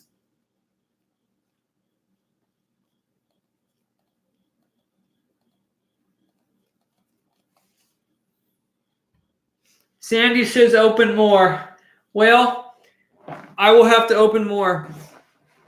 And Sandy, yeah, make sure you send me your details. I'll even if I don't send you like a proof I found or something, if I need them, I want to send you something. So just send me your details. I'll send something out to you.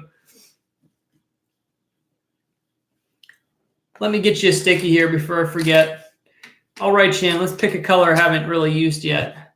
Actually, I've used most of them. Let's go pink. We haven't done a pink one.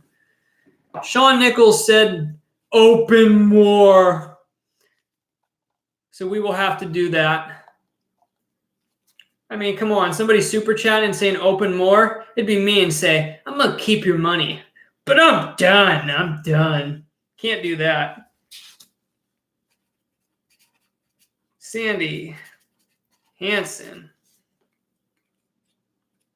Let's go ahead and put this up there.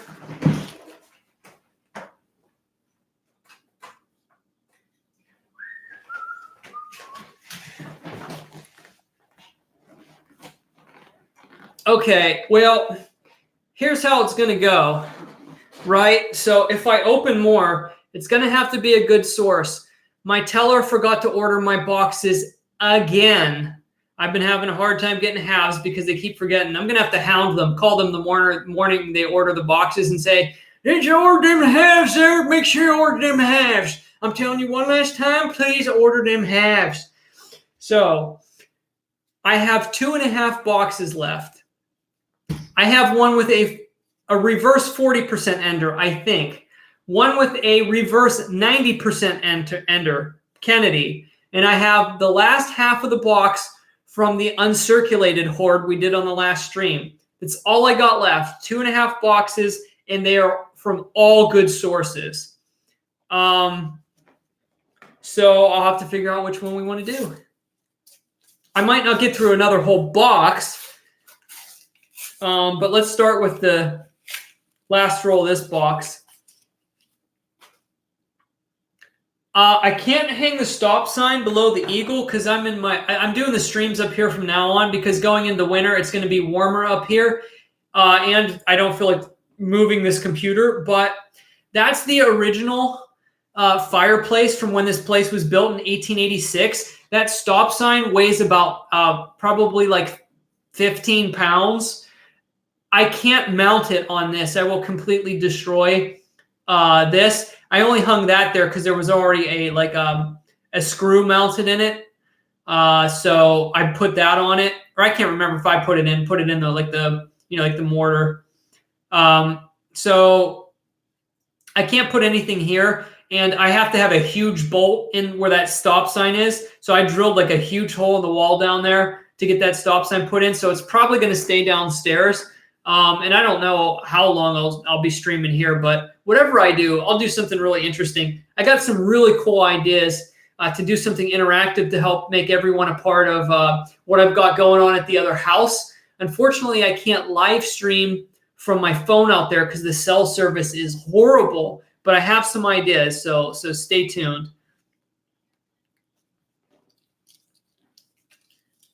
Hey, Brian, let's say hi to everybody that's just coming in. Lenny and Jay, what's going on? USPA News. Alfred R., good to see you. Robert Hishmiller, good to see you. Yeah, how do you like my shirt and pants?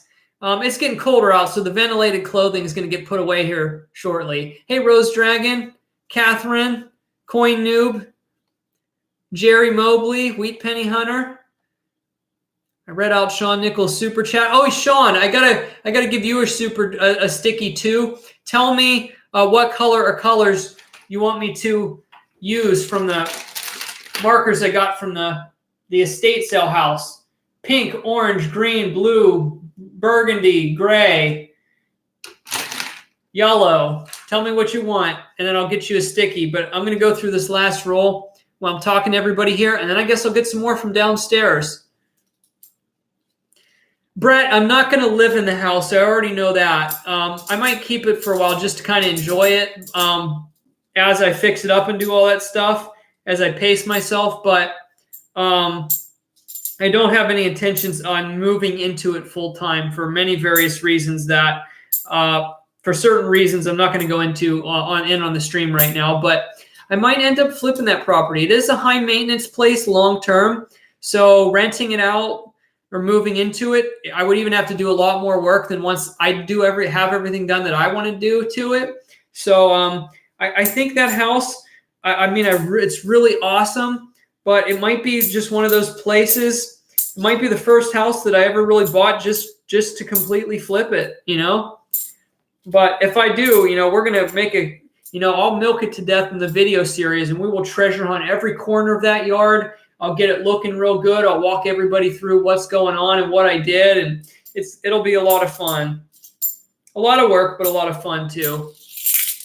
Got a super chat from Adam Helm. Appreciate it. Let me see if Sean Nichols said what color he wanted. Pink! Right on, Sean. And then I'll read. Oh, I dropped it. Ow.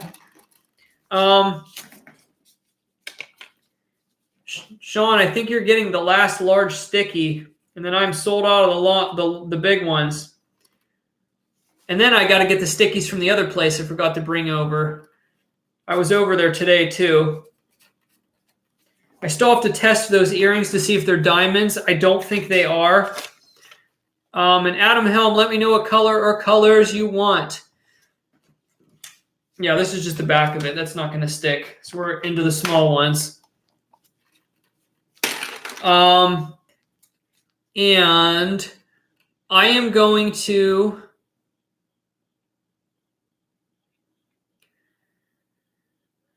go get some more coins. I got to figure out which ones I want to get first. I got to run downstairs to get them. Liz Ann's Fine says, fairly new to coin roll hunting collecting. Well, it's a lot of fun. So don't stress over it too much. Just learn as you go and have fun doing it. That's pretty much what I do anymore. I don't get into it all crazy and serious. I've spent quite a portion of my younger life buying and selling a ton of coins. So pretty much now I just do this for fun. I'm not really into like buying and selling and doing it for profit. Apart from like revenue I get from YouTube, that's cool. But I really just have fun on these streams and the collecting and coin roll hunting videos I do. Love watching the streams and learning what I can about coins. Yeah, I'm probably going to do it in the future. Maybe do a couple epic long live streams where I just educate people for hours. Because, I mean, not a lot of people know because I don't talk about it anymore. But I started this channel. Hold on. Let me see if Adam said anything. Adam said IDK. So I'll just pick at random for you, Adam. You get Burgundy. That's actually my favorite one of these. The tip came off of it. Because these are like a little bit dry rotted. They're from the old house. They've been there for a while. But anyway, as I was saying, I might do some epic live streams of like coin tutorials. A lot of people don't know, except for the people who have followed me a long time for the metal detecting. Like my channel basically started revolving around metal detecting only. And I kind of got known as the coin guy because I knew so much about coins. I just kept sharing and talking to people about them because it kind of went hand in hand with the hobby. And then in the end of 2016, I had that penny tutorial video go majorly viral, and it's over the last few years, it's amassed something ridiculous, like 17 million views. So I've officially turned into the coin guy, and I can't escape it. It's pretty crazy, but that video really like revived a lot of interest in people looking for rare pennies and stuff, especially online. My video was even referenced on a lot of news websites online. And a lot of people started resharing the story of the 1943 copper penny. So I took that old story and like the buzz that was created from my video, like recycled it through some mainstream media. It was actually crazy. I've never had anything like that ever happen to me before. So I'm the coin guy. I'm the coin guy. But let's get these stickies up there.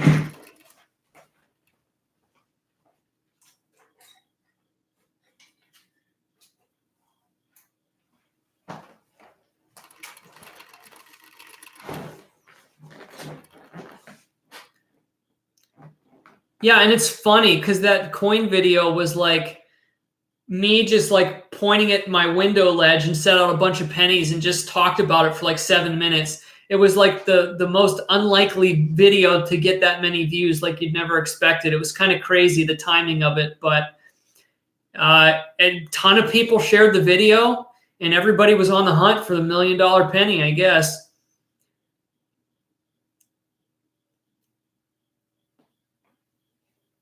I think my mods went to bed. I think we're all alone. Sean Nichols said, have a good night. I appreciate that, Sean. Are you not sticking around if I open up more? Let's give you a dark green one. Oh, Mud SWAT's here. I don't know. Somebody said we just need a mod. Mud SWAT to the rescue.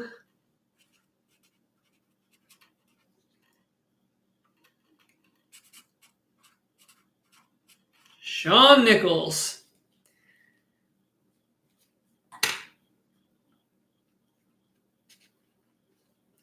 Hey, JD, I think I found a really sweet grease-struck nickel. Would you be able to take a look at it for me? I can do that, Shannon. If you pop up a video of it, or I don't get to my emails all the time, so it'd be best maybe if you pop the video of it, and I could let you share the link. Or if you want to send me an email, that's fine too. jdsvarietychannel@gmail.com. Now that I think about it, yeah, I found a really nice grease error half about 2 months ago on one of the streams. One of the best ones I've ever found. I love me some greasy coins. Sean can stick around for 20 minutes. Okay, Sean, so let me get some rolls for you because you wanted me to open more and you just came in. So let me go downstairs and I'll just grab some stuff. We'll see I'll get some coins. Hold down the fort.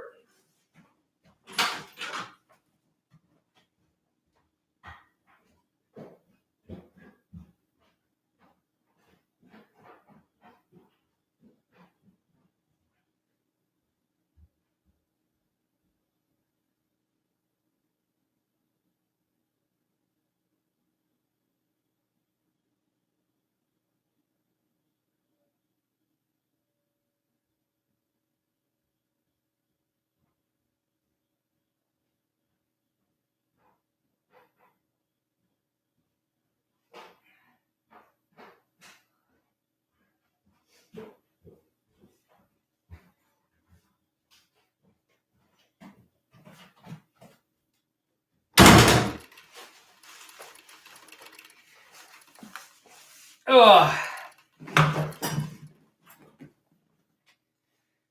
Move these. Hooey. Oh, I hope I don't break this glass desk. Okay. I need to get a drink first.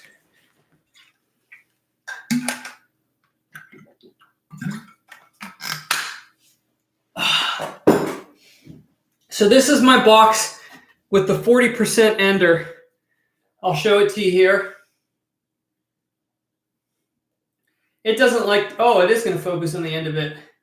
So that is a silver reverse ender. I'm pretty sure that's just a 40%. I don't know if I'm going to get to that one, but we'll just start opening some of these rolls. This should be a good box. Normally when you get a silver ender, there's almost always at least one or two more silvers on the inside of the box. Not always. I have had an ender before. There was only a one silver box, but that's pretty rare.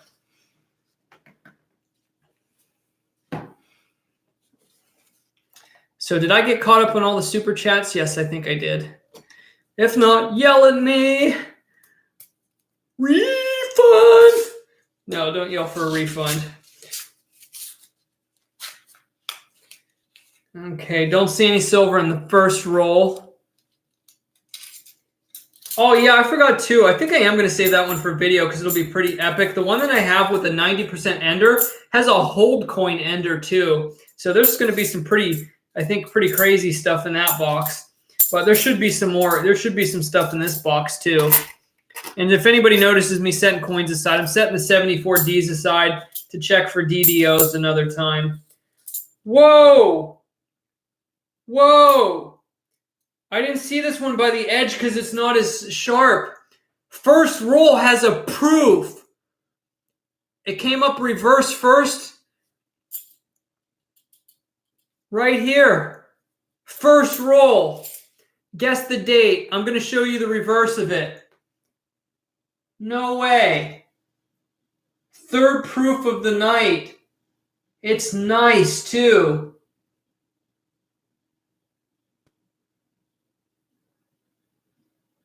Wow.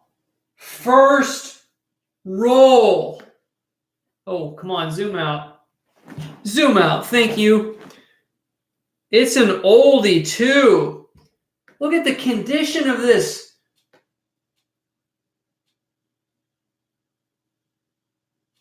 For a 73. That is insane.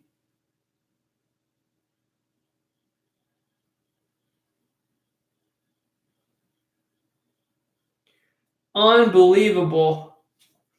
I don't know what to say. Oh, there, it focused on me. Okay. Unbelievable.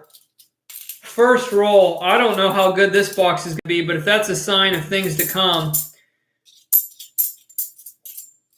this could be something else. Wowzer. Roll 2. It's in better condition than I am. And it's older than me. Don't see anything in this one. Yeah, the weird thing is, the rim is really not that shiny. I just missed it. It's a little bit of a dull rim, but it is thick. Just didn't stick out to me. I noticed the other proofs by the rim, but not that one. I saw the back of it, and I knew right away.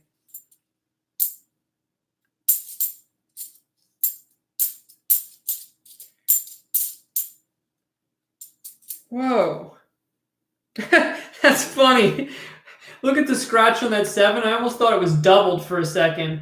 I'm like, whoa, I got a double date 71. No, that's just a scratch going up through the 7. That's pretty funny.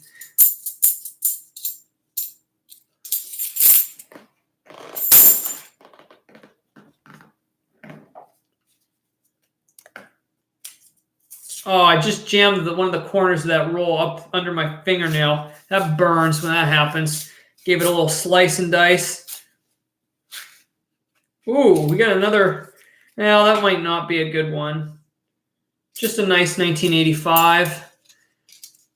How old am I? I am big 3-0.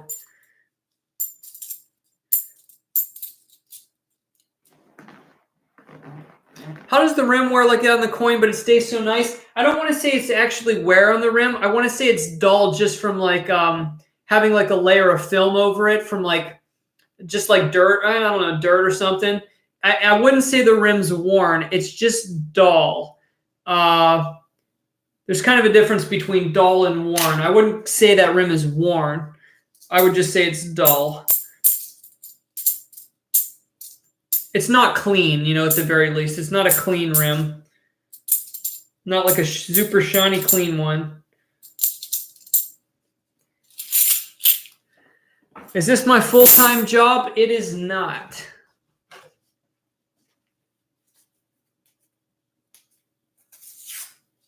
What does it cost to have you look at some error coins for me? I honestly just look at some stuff, you know, as like a favor for some people. But I really don't. I don't charge to do that. I mean, I do coins as sort of like fun. You know, if somebody puts up a video and says, "Hey, look at it and comment. Tell me what you think real quick." Like while we're here on the live stream, like I'll make a note of it and do it after or something. But I don't really get involved in trying to appraise or give people, you know, opinions on coins. So if you want to post a video real quick and let me know, I can write it down and then take a look real quick. But honestly, some of my videos that have a lot of views from the coin ones, I get people that are tracking me down on Facebook every day of plastering pictures on my timeline and trying to get me to say, look at this. And I just don't want to, like, if I start down that road, I'll have to look at everybody's coins. And to be honest, I won't have a life. But if while you're here, you say, hey, I have a video up of it, can you check it out? I will go look at it when I'm done streaming. Catherine, I don't have to re-roll them. I can't lift this up because it's too heavy right now, but I have a bank that I can dump them in huge plastic bags. I give them to them, and they deposit them into the account. But they normally ship the bags off to like a main branch or like where they get counted with the courier. And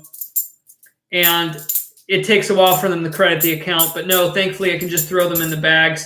If I had to re-roll them, it honestly wouldn't be as fun. It'd be a lot more labor intensive. Oh, I just remembered something too. I don't have them on me, but I picked up 3 Ike dollars at my bank today. None of them were silver, but I did pick up 3 Ike dollars from one of my tellers today. That was cool. I always pick up the Ike dollars.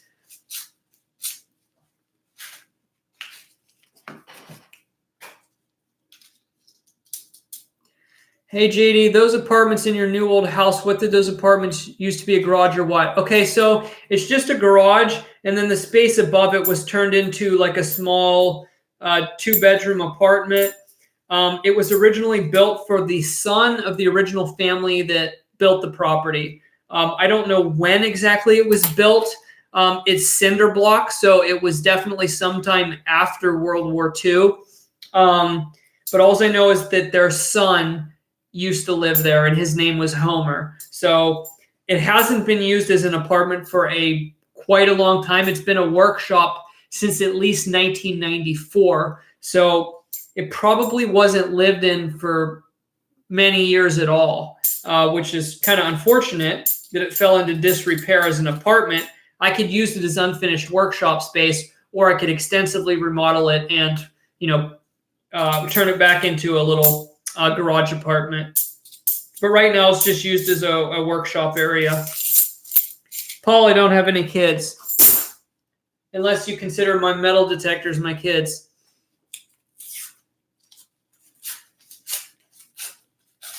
Haven't hit anything else interesting in these rolls yet, but we'll keep going. Thank you, Fortnite. I appreciate the kind words.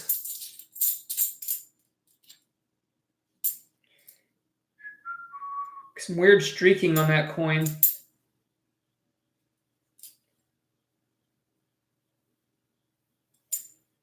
I don't think that's anything. I think somebody might have tried to brush that one up. What's the deepest hole I ever retrieved a target from? That's a good question. The deepest hole.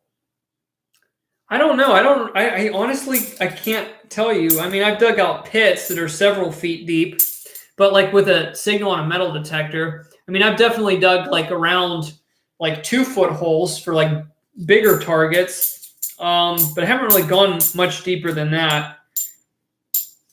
I can't remember what the deepest stuff I would have found is, though. Robert Hishmiller said, do I have a job? Yes. I do a lot of different stuff. I'm sort of like a landlord / real estate investor, but that's not primary either. Primarily what I did for years is buying and selling coins and paper money. It morphed into more of a paper money business of selling Zimbabwe hyperinflation notes. I've been involved in that in a very long time, selling like, the trillions notes and stuff like that. I've been heavily involved in that market for a very long time. I've done a lot of stuff. That was my primary profession, and then I started making some money from YouTube several years back, and just funneled more time into this because I enjoy it more. Even though YouTube, unless you're like really popular and your channel gets a ton of views, YouTube you don't get like a very large income from. But then between that and then my supplemental income from my passive real estate investing, I've had income streams from various things over the years. I'm kind of a do-it-yourself person, so I've taken the path less traveled in life and just have done everything myself. I traded Bitcoin for a while and invested in that. Did more so with trading, swing trading. I made like $4,000 from that last year, but I put way too much time into it, and it just like was consuming me for a while, and I quit that. But I got a really shiny one here. I think it's going to be an NIFC. It is. It's a nice one too.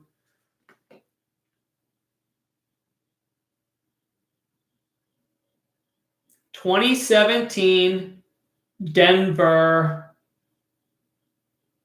That's a good one to go with the proof there. $2 from Adam Helm. Your opinion on unsearched penny rolls on eBay? Run. But I mean, just they're 99% of the time they're selectively curated. That's not quite the right word. Seeded, I should say. So if you find good stuff, it's kind of the concept of you throw the dog a bone once in a while, so he thinks he's getting, so you think you have his best interest in mind. Most of those are a waste of time. I always looked for bulk lots that I could tell came from more original sources, and like estates and stuff like that on eBay. I used to buy massive quantities of coins. Older ones, we're talking thousands of dollars in a pop, and ones that I can tell that hadn't been searched. I did a lot of buffalo nickels, Indian head pennies. I started out with wheat pennies in my late teens because they're very easy to profit on. I mean, you buy a bag of pennies for the right price. Try to find ones that aren't looked through, and then, you know, if you sell a penny for $2, it's a pretty incredible increase, right? But there's not a lot of like big bucks in it, but profit absolutely. I did some videos in the past. Not sure if I explained it in the videos, but how to make money and investing in bags of mercury dimes at the same time, so you can actually hedge your investment by cherry picking bullion lots of mercury dimes and then keep them long term when you think silver price is going to go up. I did several videos years ago on the channel of looking through like $5,000 bags of mercury dimes. So I kind of went way off on your question, but on eBay, anything in a roll that's unsearched, I would say don't waste your time.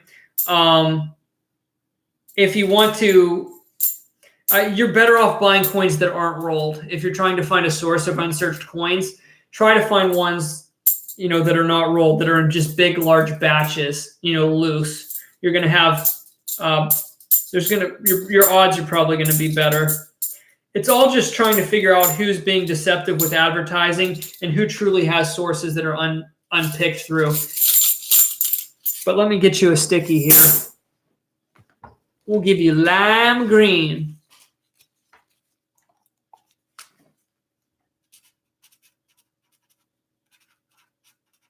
I'll put that up in a minute. I'm going to open one more roll.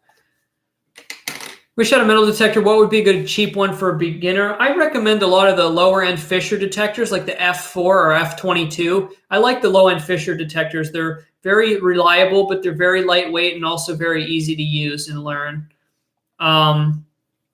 So that's, or I mean, there's other good ones too. Some of the lower end Garrett ones are pretty good as well. I personally like the Fisher better than the Garrett. That's personal opinion. Got another shiny one here. Hopefully it's an NIFC.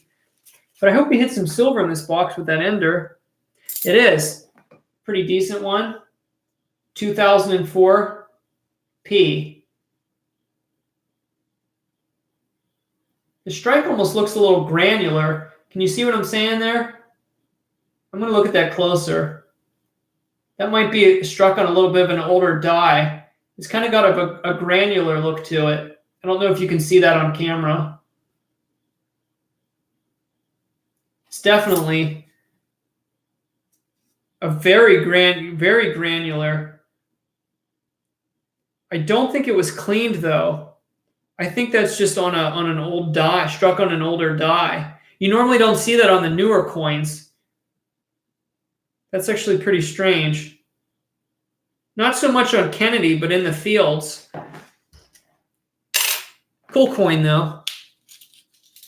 How do I keep the motivation up? Well, it's something you have to keep after. Yeah, you have to find something that you're passionate about, because if you're just chasing money, it's going to hollow out your soul.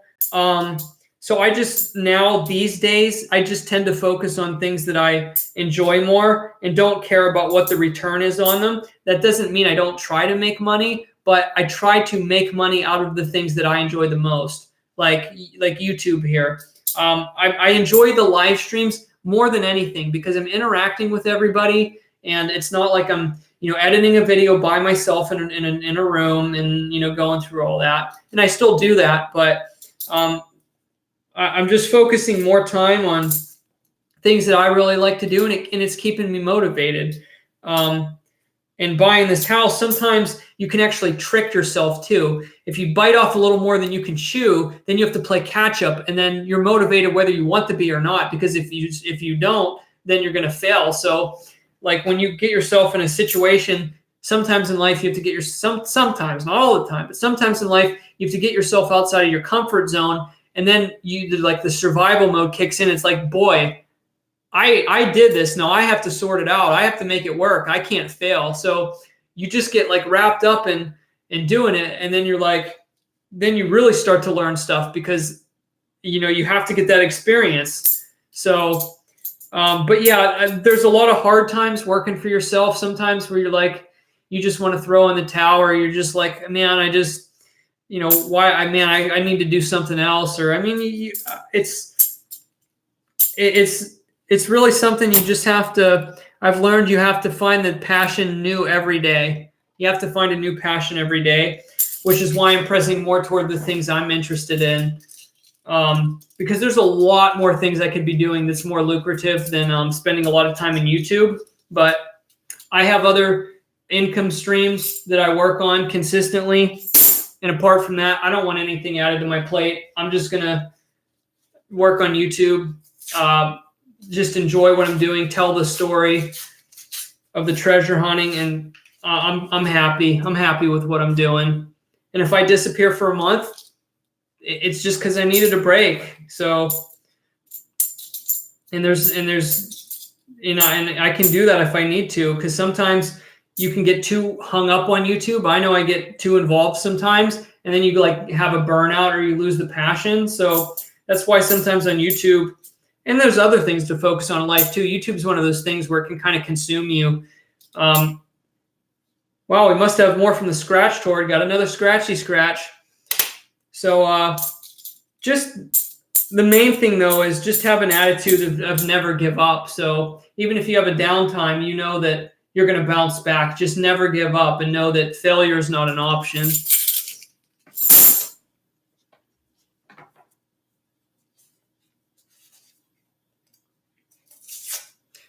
Alfred said, 1 step forward, 2 steps back. You don't want to keep doing that. I think you mean 2 steps forward, 1 step back. You don't want to go 1 step forward and 2 steps back. But yeah, oh man, I couldn't tell you how many stupid things I've done as an entrepreneur, but most of it had to be more so to do with being younger and naive and trusting people too much and just doing stupid stuff with money. Someday I'll share some stories that'll,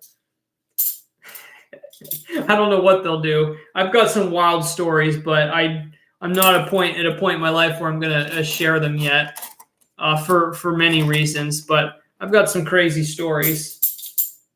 I mean, I've lost multiple times. I've lost 5 digits in one pop multiple times. But I've learned in business, there's always a new tier. There's always a new way to progress. And if you kind of max out your revenue stream or something, it means you're getting into the grind and you're not being more of a visionary. So I kind of worked on this concept for a long time of doubling. And if you don't know how to double your money, you've reached a ceiling.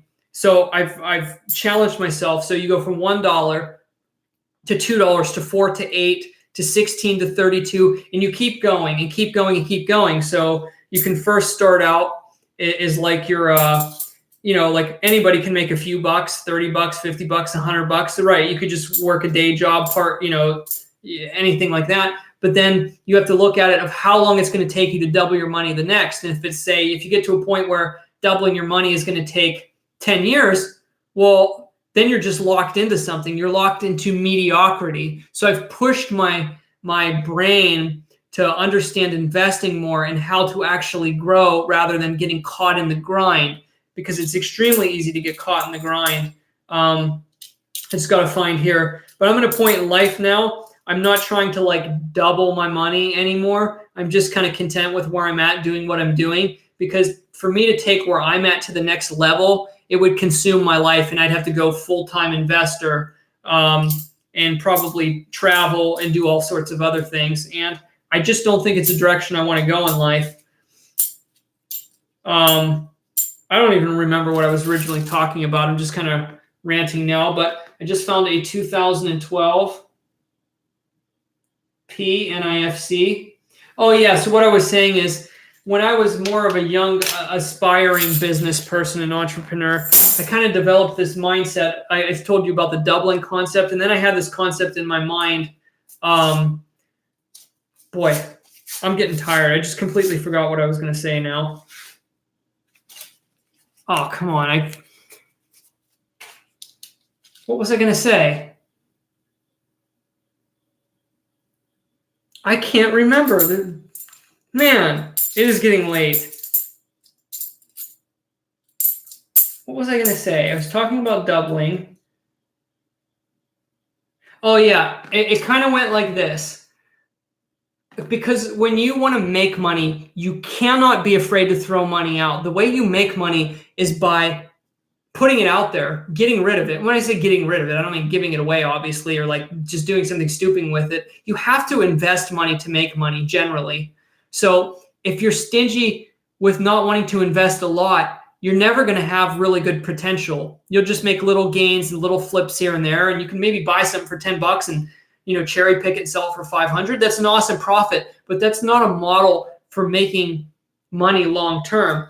So I told myself at a young age that if I couldn't view $1,000 as like pocket change, like don't even think about it, just do it, then I could never reach a point in my business ventures where I could actually be successful. I would limit myself if I couldn't view like $1,000 or maybe someday even $10,000 is just, oh, not a big deal. If I lose it, life goes on. So you actually, if you want to be really successful in business, you have to remove the boundaries from your mind. And I'm not saying do something stupid like have an attitude of like a rich attitude. It's like, oh, I'm going to be a millionaire, whatever it takes, or I'm going to be the next billionaire. It's no, for me, it was more of a challenge. It's like the limitations, what limitations I have are the limitations I give myself and the limitations I allow other people to put on me. That's the big part of business. There's going to be a lot of people around you that tell you your ideas are not going to work. What you're doing isn't going to work.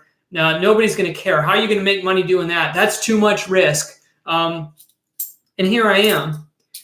Here I am making money doing something I love. And this was unheard of like 5-6 years ago. And YouTube specifically wasn't even, I wasn't even trying to make money from YouTube. It was a release for me. Like I deliberately didn't monetize my channel until 2015 after I'd been making money for like, or after I had been on the platform making videos for like 2 years. I didn't even monetize.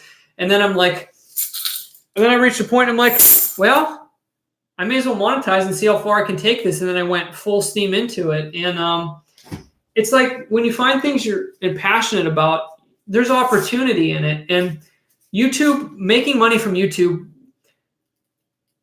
it wasn't even intentional at first. It's just that my enthusiasm for metal detecting caught on and people started watching my videos. And after very long, I was able to make money from it. I don't have an Instagram. I try to keep my focus on YouTube. I don't use Twitter or Instagram, and I only use Facebook to like keep in touch with people. Pretty much that's about it.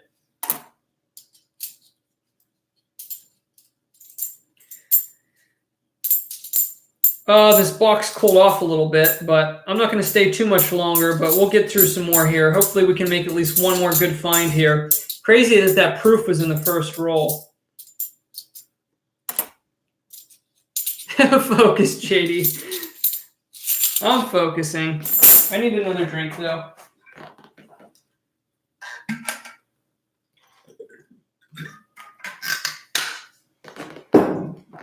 Yeah, I'm done here soon.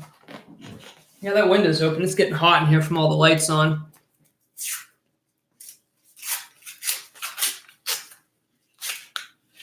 Nothing in this roll. Have I found anything of monetary or historic value while metal detecting? Yeah, I haven't found a lot of monetary value because I live in a very historically poor area of the country here in Tennessee. There wasn't a lot of wealth.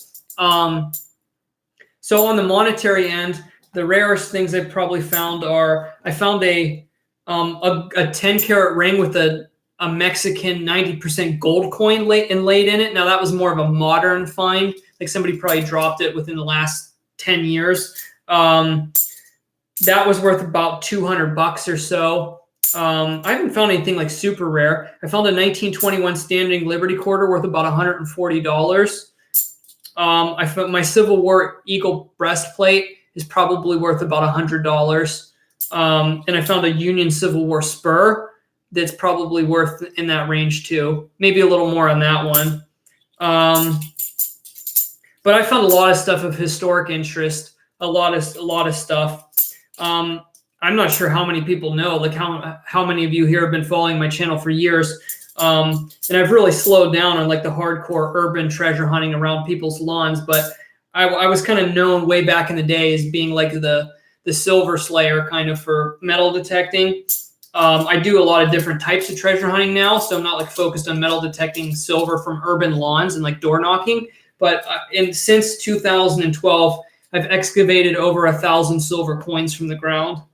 I've dug up a lot of stuff. Quite a bit of Civil War history in my area. I've dug up a lot of lead bullets. I have found some Civil War buttons. I found one really nice cast brass block eye Confederate button. All sorts of old tokens, local ones with a lot of history. All kinds of cool stuff.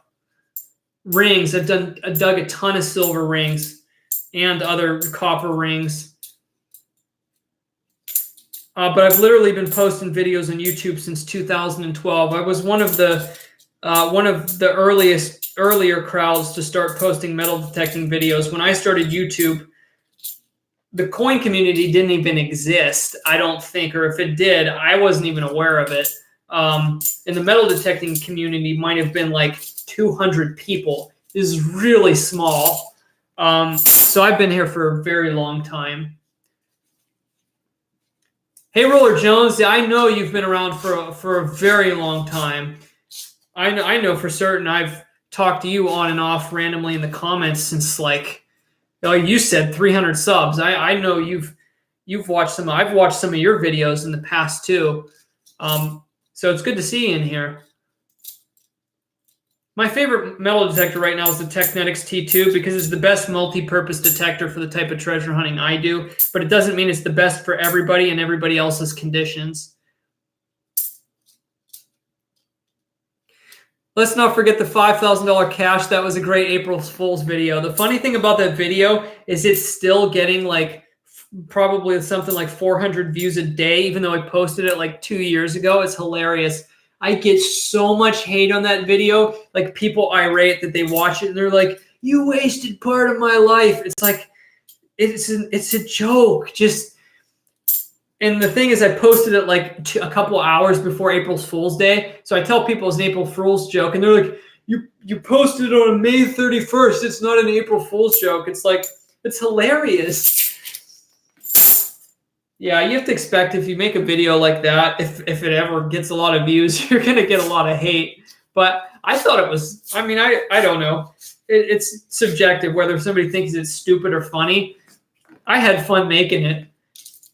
And yeah, a lot of people saw the humor in it, but I'm not taking the video down. There's nothing wrong with it. Yeah, they don't get it. It's like, it's funny that, oh, okay, cool, we just got a 2005 NIFC.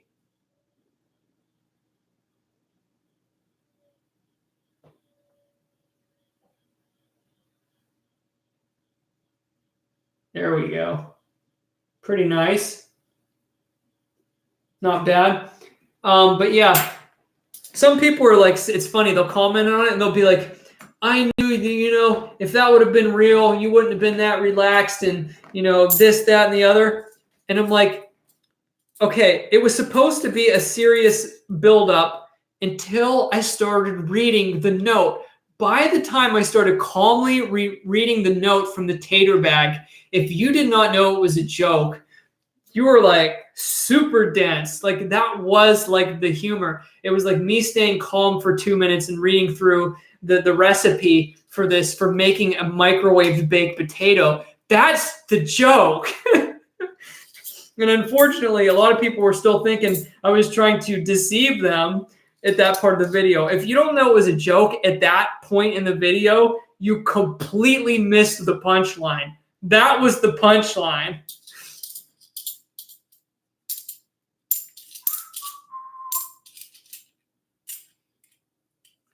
Yes, right. It is funny though. I can see how people randomly cruising through and seeing that, clicking on it, and be like, "Oh, dude, this dude found $5,000 in the woods to find out it was a joke." I can see how it makes some people upset. Some people got really irate. Like there's a lot of people in the metal detecting community. Not everyone, obviously, but there's an interesting side of the metal detecting community of people that do it for the fines, or they're just more uptight, or they don't like anything that's like even remotely entertaining. It has to be all focused on like the digs and the historic aspect of it. And I've had some people, they're like, it's weird. Like, I'm not into this whole click type things. I like anybody that's got a good attitude. I want to see them succeed. Like a lot of the other big metal detecting videos, like I've chatted with them, and some people I meet up with, and I hope they succeed. Like I see people like Nugget Noggin, Awkward Sugar, Green Mountain Metal Detecting, the Hoover Boys. I think they all make good videos, and I hope they all succeed. But like on videos like that, people will be like, "Oh, you fake your finds, and this was a waste of time. I'm going back to watching this other metal detecting channel." I'm like, my gosh, it's like, man, it's probably best that you don't stick around my channel anyway, because I try to keep things so lighthearted that I'm not trying to compete with anybody. I'm trying to have fun and just further the hobby. Because I put up one video that's clearly a joke. Does that mean that everything I else do is like falsified? It's like, no, I'm not going to delete a video because somebody else, didn't like it or something. But it's crazy. And I try not to argue with people, but if somebody says like, "Oh, so-and-so has so much better metal detecting videos than you," I'm like, whoever said it was a competition? I'm not trying to say my video. When did I ever say that I'm the best YouTuber? My videos are better than so-and-so's. I've never made that statement. Hey, Rob, what's going on? Are you back from eating? Boy, we hit all kinds of topics tonight. We're talking more so about business and YouTube, and we found some cool stuff. Rob, I found my first magic coin. I did it. I was going through a roll, and I heard a boom. I'm like, no. I don't have it open. Oh, there it is. Plunk. My first magic coin, 1974. I was just talking about that on one of your streams, like a week and a half ago or something. And tonight is proof night. We got 3 proofs. A 96S, an 87S, and a 73S. And the 87S has a nick on the chin, but the 73S and the 96S, they are beautiful. So what else did you get? I think somebody came in here and said it cooled off a little bit, like toward the end. At least if I remember correctly. I wasn't going to do another box, but some people came in and sent a couple super chats, and they're like, "Open another box." And I'm like, I got to open another box. I'm like, I don't want to leave everybody hanging. I was only going to stay till like 1:30, but I got suckered into staying longer. And the first roll in this box was a proof. The caddy corner enders. One was a proof. Well, the proof wasn't an ender, but it was in the roll in the corner. The opposite end of this one has a 40% silver ender I've been hanging on to. So like when I started on the opposite end and pulled the proof out, I'm like, oh my gosh, this box is going to be loaded. But we're almost through the first half, and all I found is a few NIFCs since that proof. Really nice bicentennial there. I had 6 40%, 490s, Walker's Benji, and a proof. Wait. I think you had 490s when I was there, though. Did you get a 90% proof? Was that earlier in the stream? Because I didn't see that. I thought you already had 490s when I was there, though. So was that earlier?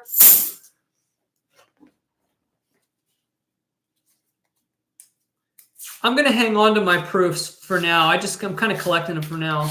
Yes, 90% 1992 proof. That's awesome. I've only ever found one 90% proof, and I think it was a 93. Oh, and one of the black boxes. That's cool. Yeah, mine came from a black box too, obviously, because that's all I get. Oh, well, except for that one Loomis box, obviously. The only thing I can think of is why my bank got that, because it was all damaged and taped up the box. All I'm thinking is somebody ordered it from another bank and changed their mind and didn't want to go through it and then just turned it back into one of my branches. I have no idea. I don't know why. Even my teller was confused. He's like, yeah, I like these yellow boxes. They're flat. They're so much easier to carry. And he's right. The wider boxes are easier to carry other than these short, stubby ones. He's like, yeah, I love getting that box in. It's so easy to carry.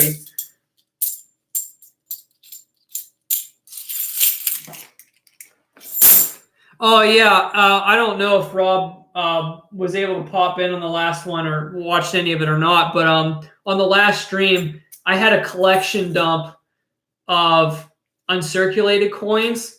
And I only went through half the box because there was so much stuff. I can kind of show it here.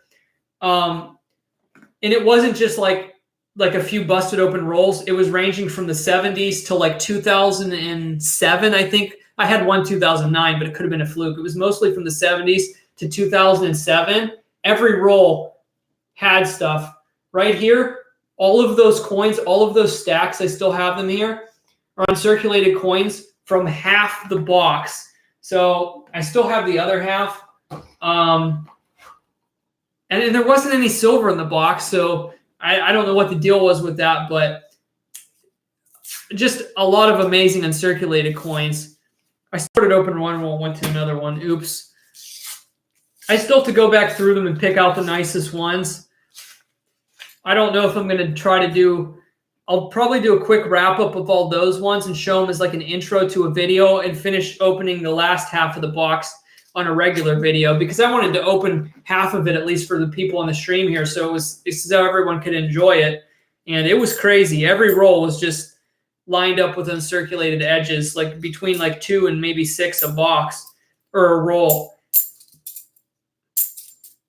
Now, if it would have just been like all 90s coins, it wouldn't have been excited, but I found, let me see, I think I have one right here. There was some like this, just stunning. That's a 72D. Just near perfect. So there were some really nice ones in that box like this. So I have to go back through them and take out the nicest ones yet. But this box cooled off a little bit.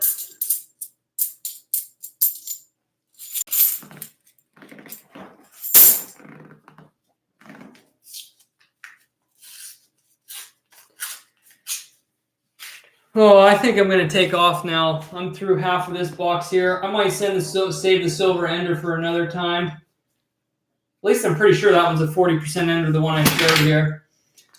I'm getting tired, and I got a lot to do tomorrow. I should not be here this late. I wasn't even going to stream tonight. And then Rob's stream got me excited, and then I'm like, oh, I got some boxes. Let's just look through some stuff. And here I am. Hey, we got an NIFC. 2003D. Not bad.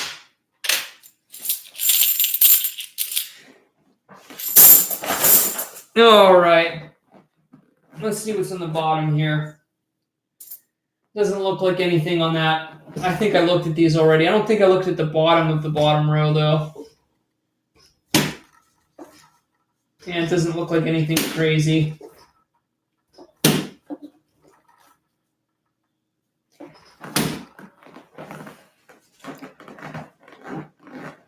Yeah, even the tough ones, you never know what's going to pop up. That's true. I mean, in some of the dud boxes, I found some of the neatest errors and stuff too. So you never know. I mean, I think, yeah, just the dud boxes can even be really, really interesting. If you get that one unique error or a one-of-a-kind coin, you never know.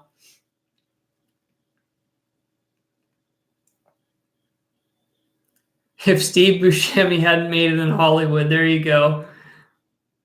Your Eagle picture is getting all sticky. It is. That was on the fly. I'll have to put something else up now that I'm streaming up here, at least for the moment. The grease strike I found last was the best one I've ever found by far. I really liked that one. That was pretty crazy. And probably one of my best errors. I mean, I think I like it because they're hard to find once you get under a gram difference. But I have I think I found an underweight $half. I think it's 10 grams on the button. And I know once you start getting to like the high nines and like around 10 grams, they start to, obviously, the further off weight they are, the more the value goes up. So it doesn't have like a huge value. But the one I found, they seem to sell on eBay for around $15. The ones that are around 10 grams. I have one that I think is 10 grams, and I have one that I think is 10.4. So being really keen on listening for that little bit of a hollow noise, I have found at least 2 or 3. The two best halves I have that are underweight, I think, are 10 and 10.4 grams. And then on the one stream, I think it was on a stream, I found one that I noticed felt heavier, and it was like 11.8. I think it was 11.8. So that's the heaviest $half I've found. So I found 2 underweight, or 2 to 3 underweight ones, and one that was overweight. So I have a little bit of a collection going both ways there. But I knocked the magic coin off the bucket list tonight. We got a few beautiful proofs, which is awesome because I've been on a proof drought. Normally I find proofs and not a lot of silver. At least that's what it was like for me in the past. But it's kind of flipped. Like around the summer, I was finding a lot more silver and not as many proofs. Now I'm back to proofs and no silver. But I've got a 90% ender box downstairs I got to go through. And I got more boxes on the way. So I think we're going to be on some good stuff here.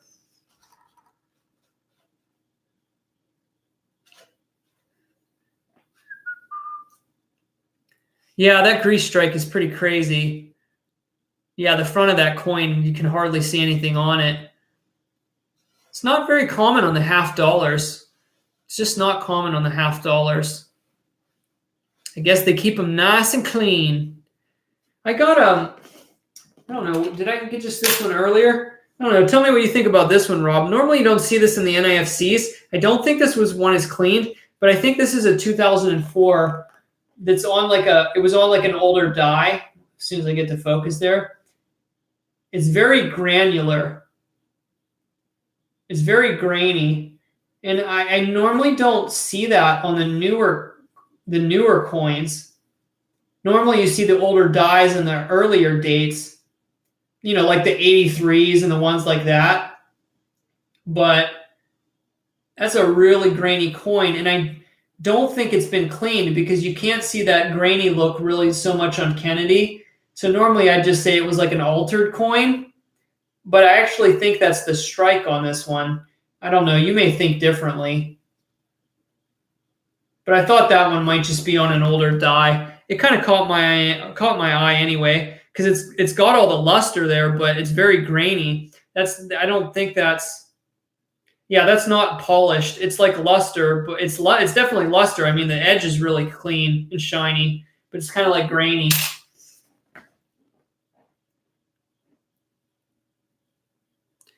Had a lot of fun. Jane and Rob was watching both of y'all at once. It was pretty awesome. Yeah, a couple of people told me that the one time. They're like, I got Rob on my computer and JD on the laptop. I thought that was pretty fun. I don't know. I think a lot of people are, I don't know. It's weird with live streaming. Some people are really like possessive, like, ooh, this is my night or that night. Or like if I ever come up with a specific streaming night, I don't care if all the other coin channels like stream the same night as me. I just enjoy it. Like anytime I do come on a Wednesday or a Friday, it's like I always spend like an hour and a half on Rob's stream before I even start streaming. It's like it's for me, it's fun. It's like motivation, It's like I just enjoy doing it whenever. I don't care if like who's watching who's. It's like a lot of people, they'll watch both, or even if they don't catch us both live, they'll support one of us and then watch the stream back or something. And a lot of people flip-flop back and forth. It's fun. I think it's fun anyway. I just enjoy it, anymore. I don't get into the crazy strategy stuff where it's like, oh, let's do this way and this that way. It's like chill. It's a free world. Anybody can do what they want. Just enjoy it.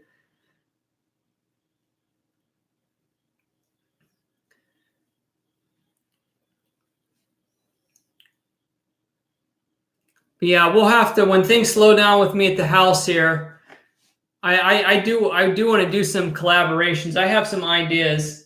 I'll let you know, Rob, when I put something together. I think I'll throw it out there. I think we should do something that's going to be. I think we should do something like a massive search of like 100,000 pennies and split them up between the two of us or something like that. And we could have like the largest coin roll hunt on YouTube. I think it would be really cool to do sometime. Preferably when the weather's bad or something. I think doing something like that we could really put something together that would really not only get a lot of people excited, but hopefully reach out and bring more people into the community. I don't know. I just, like, for me, it's like I'm kind of doing all this stuff for fun, but like I always get really big ideas. It's like I want to take it to another level. I thought about it. It's like 100,000 pennies. I think that's a number like you could really get some people's attentions. Like seriously, 100,000 pennies. But if you think about it, I mean, there's 2,500 in a box, and we're like coin roll hunters are conditioned to like go through a box of 2,500 pennies like it's nothing. So 4 boxes is 10,000. So 4, 8, 12, 16, 20. That would be 20 boxes to get to 50,000. Or even if we did say 50,000 and split it up, and each person did 10 boxes. I mean, that's still insane. I think it'd be cool, and kind of speed hunt it. Not like a live video where it's an hour going through each box. Probably like more of your style, Rob, where it's like just show the best stuff real quick and keep it moving. And I don't know, maybe when things slow down, we'll have to put something together like that, like an epic, huge, massive coin roll hunt.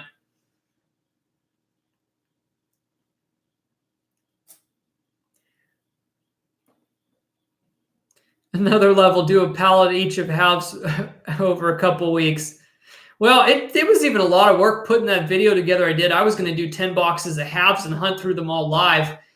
That was at a crazy transitional period of stuff going on with me, and I didn't end up getting the whole thing up, but I put up that like 2-hour and 20-minute video and took my time on it, and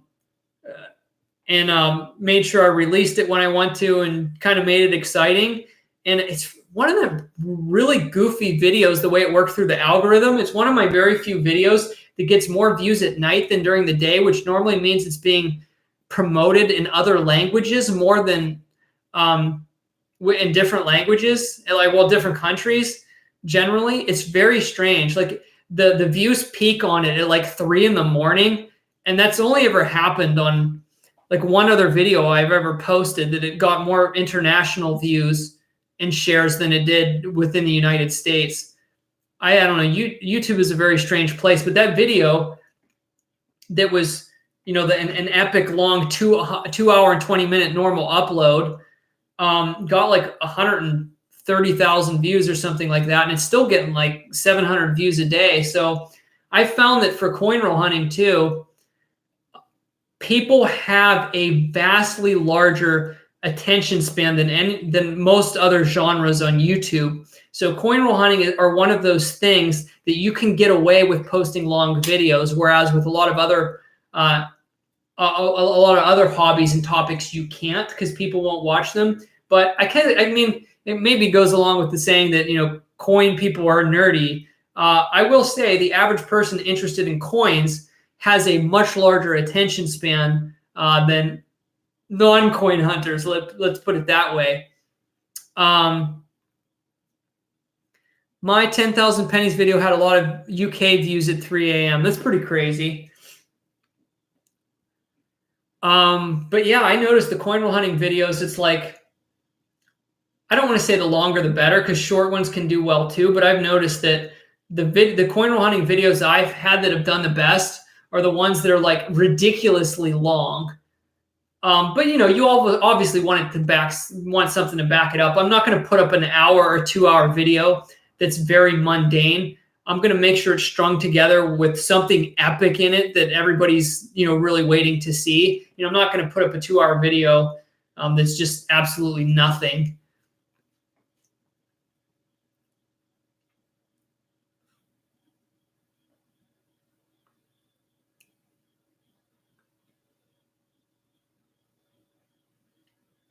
Hopefully YouTube stays free forever, because the minute it tries to charge for basic use, people will drop off. Absolutely. Of course, a lot of people will drop off.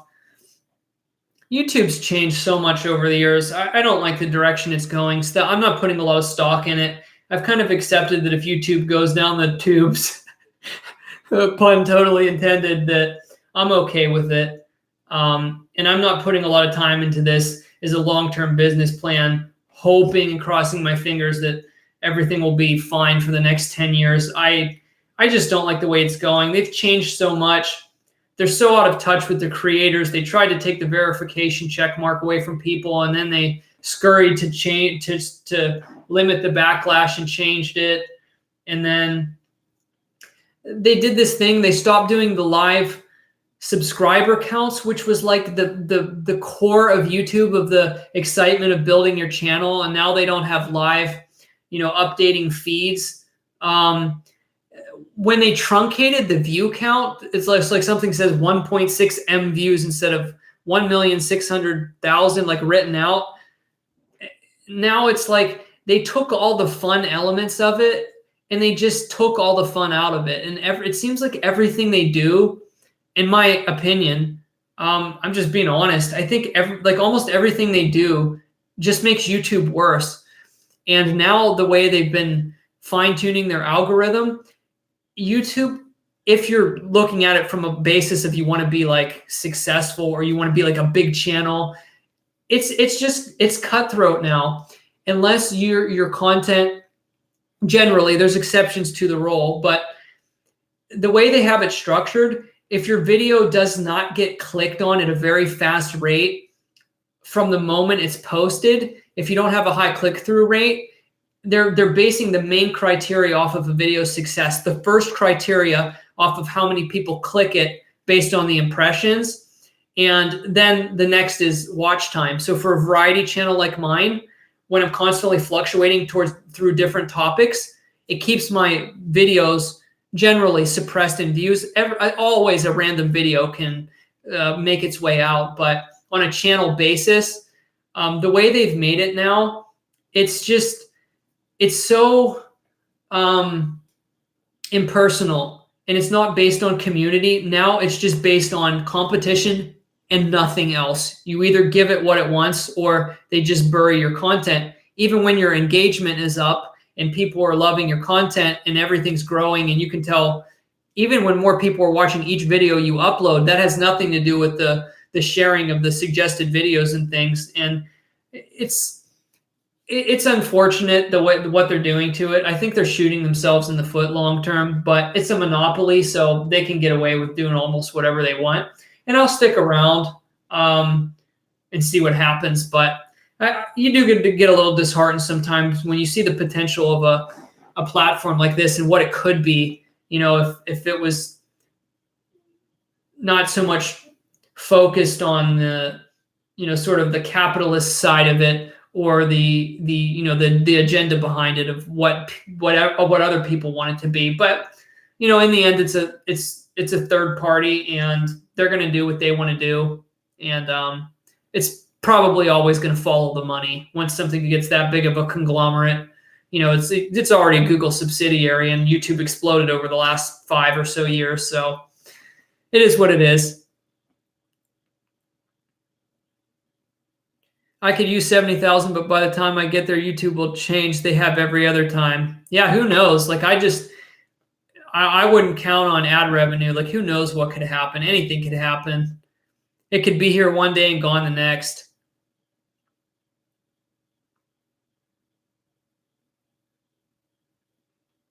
Yeah, but they changed a lot too. I don't know what it is, but I don't know. It's really weird. I don't know, the amount of people that subscribe, and it's not like a change in content. I noticed it with a lot of other channels too.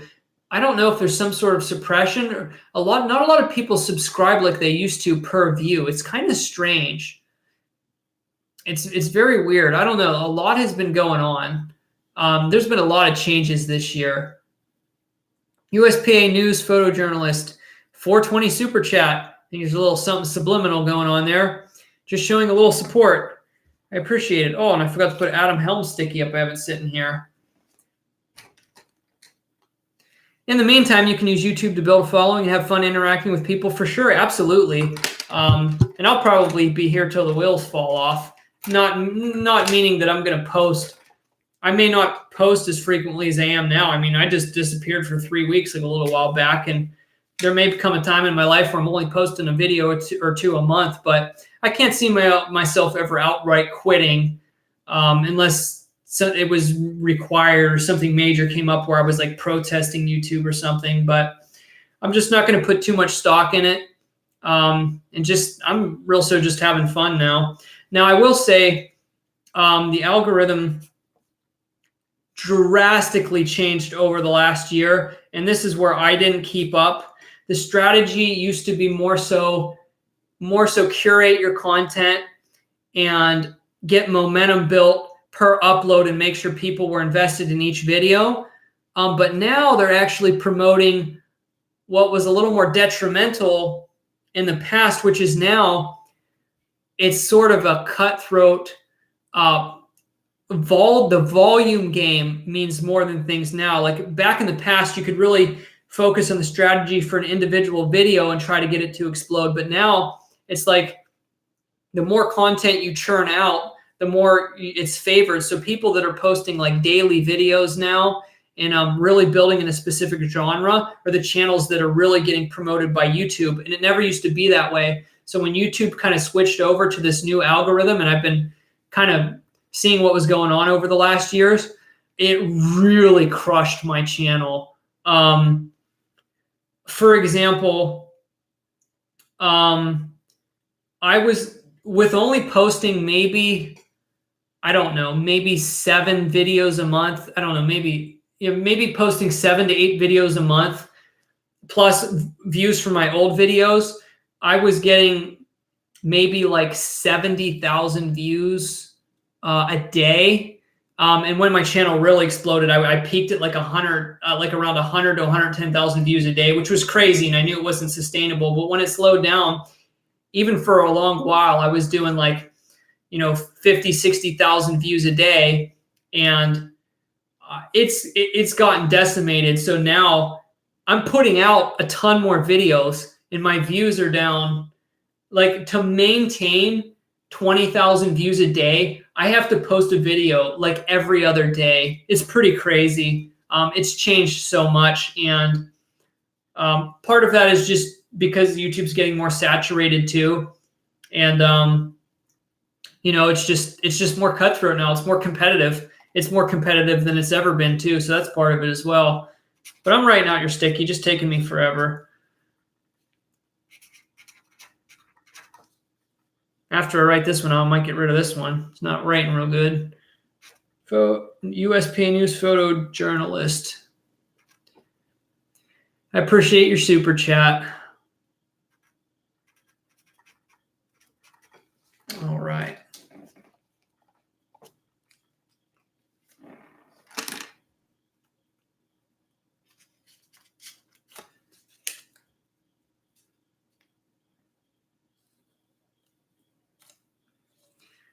Like the one thing I've noticed personally as a viewer is people I follow or subscribe to, the more long duration ads, and especially the more ads per video where it stops the video, the less I view. Yeah, that makes sense. I mean, I know a lot of people don't like ads, but I know for YouTube, it depends on the genre. There are some exceptions, like with animation channels that do short videos and certain channels, but generally YouTube really, really, really likes watch time because they want eyeballs. Like hours on the site converts more so to cash to them, and the building of their brand and stuff like that. So generally for like treasure hunting style videos, if you post a 5-minute video, generally it just dies instantly. Like you'll get the initial clicks from people that have your, have the notifications on and, or set up to get notified, however, and then maybe a few extra people will watch it. But generally, unless you post, not always, like I said, there's many exceptions to this, but generally it's much harder to get a video that's less than 10 minutes to do well. Kind of like 10 minutes, everybody's known on YouTube. That's one thing that hasn't changed over the last several years, that you have much better odds of having a video succeed if it's over that 10-minute threshold. That's pretty standard. Let me get these up there.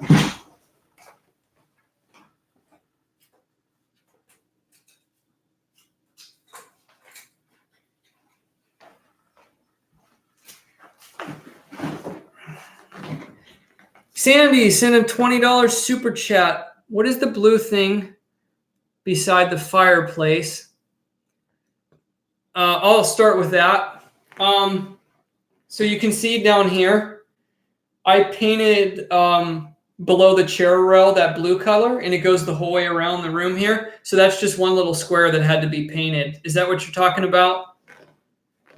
Yeah, that's just painted on the bottom because I didn't want it to be all white in here, and add some depth and make it kind of a nice executive office-y type feel in here. Keep up the estate videos and the detecting BTW. How about the dark burgundy marker? Okay, the one that I busted the tip off of last time, but it still works. But I'll definitely do that. I'll put the brakes on the estate videos a little bit. Like I know I went crazy doing a daily one for a while. You can only show the same stuff so much, and before it gets redundant. And so I've been able to make fresh videos up until now. So the videos will eventually go into like 2 a week and then 1 a week, and then it'll just be updates and stuff like that. And then until the final grand finale of me selling it, apart from like the metal detecting videos mixed in. So it'll slow down some, but we're still going to do the whole journey together, whatever ends up happening with it. And planning on keeping up with them. I actually like this burgundy one. It's my favorite color out of all these ones.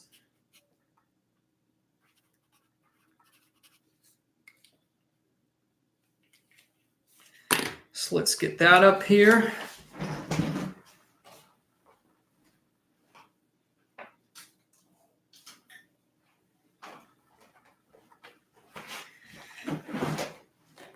My finger is okay. Actually, I'm going to take this off now. It's going to be pretty sweaty under there. And of course, opening the rolls with my middle finger, it's like black. That's pretty crazy. Ugh. See how sweaty they get under there? You don't usually get to see that on the video. That's the nastiness behind the gloves. Ew, ew, ew.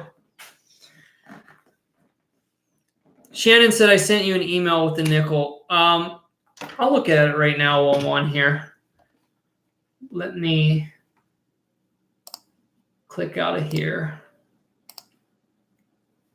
Check this.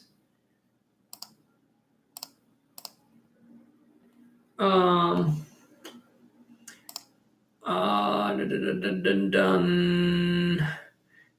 don't know. Oh, okay. I can log into that other account without losing the stream. Sweet. Let me take a look at it for you here.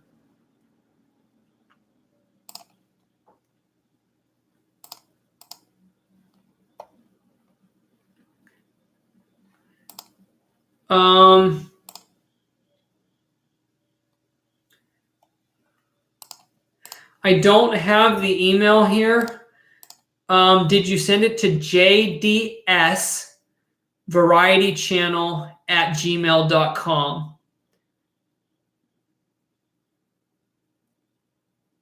Is that exactly what I'll paste?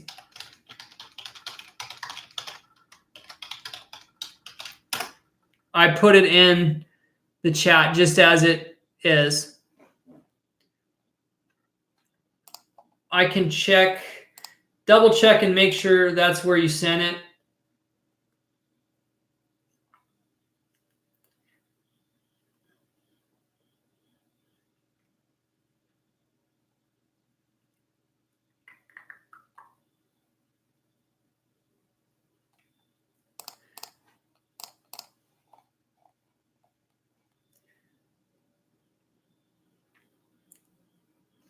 The Texan Detector said, if I watch an ad instead of skipping, does that add to your ad revenue? It actually does. That is, there's a lot of variations, but the way ads work, I can't remember the exact cutoff.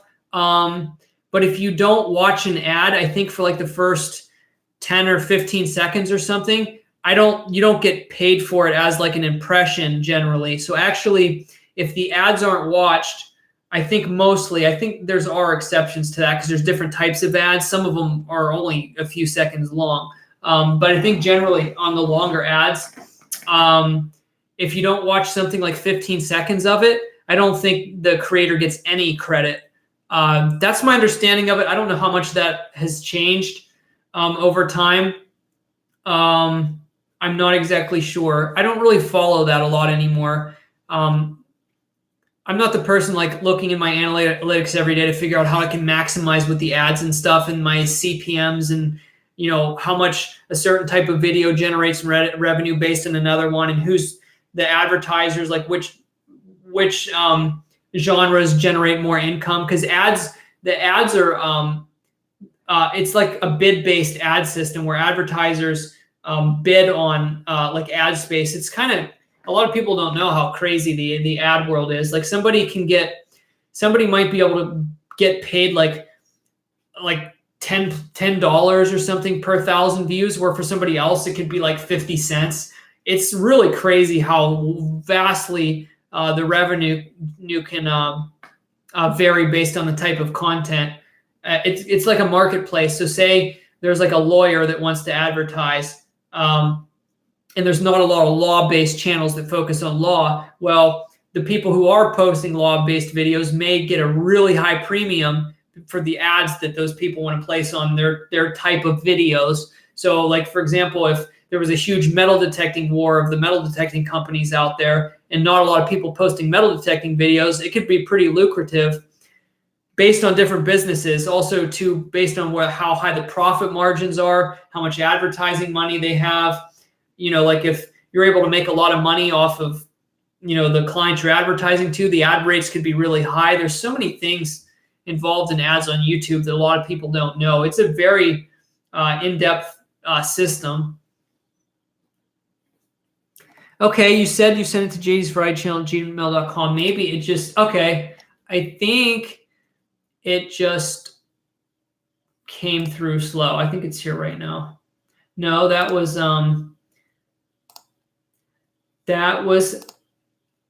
Sandy Hansen. Let me see.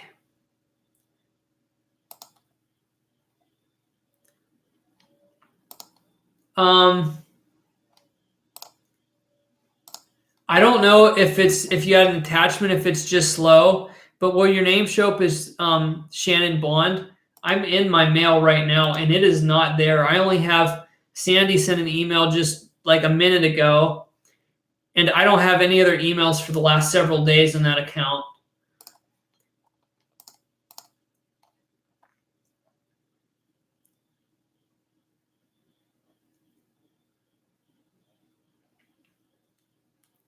Just don't forget to eat 3 square plus 2 fruit and sleep just to make his videos.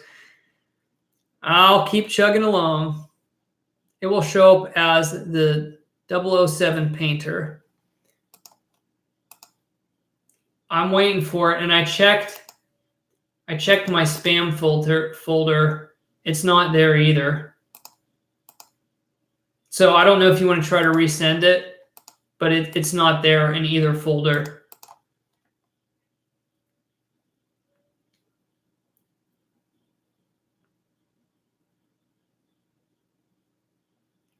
I can see where you messed up.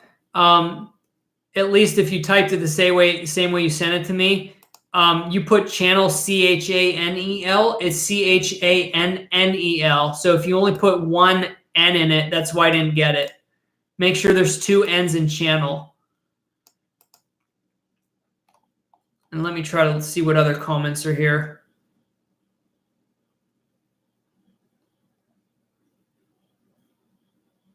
Next is going to be ads during the live streams.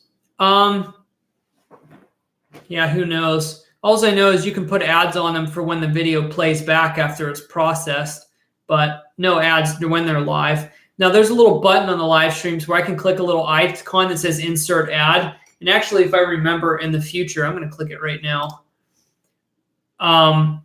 That saves you from having to go through and add them in after while the video is processing for people that watch it later. But if maybe I'll have everybody remind me when I'm doing the streams, every 30 minutes, I can click on the little insert ad button so I don't have to mess with the video while it's processing. And if I click that every 30 minutes, what will happen is I don't like to do it more often than that in a live stream. And that's very reasonable, very conservative. But so when somebody watches the stream back after it's published and not live, there'll be an ad every 30 minutes. That's kind of what I do in my live streams when I remember. For the people that watch it after it's live, I'll pop in an ad like every 30 minutes, which you can skip after 5 seconds if you wish. They're skippable ads. But I don't think the creators get any revenue unless you watch like 10 or 15 seconds of the ad, or on certain ones unless you click on it. I don't know how it all works. I'm not really following it anymore. I honestly don't care. I just make whatever I make, and that's what it is. I could probably make more if I focused on it and try to strategize. I just don't care right now. I'm focusing more on the content rather than trying to milk money out of the ads. I'm sure most of you seen, like if I post a 30-minute long video, I'll put just the typical ads that are like before and after the video, but I'll only put like 2 in the middle. I'll only put like an ad like every 12 or 14 minutes or something, which is not very frequent for like on a normal upload. That's not a lot of. There's a lot of YouTubers, you'll see like their video will like highlight up in yellow bars. There'll be like an ad like every 2.5 minutes or something. And they're just trying to milk every little penny they can get out of them.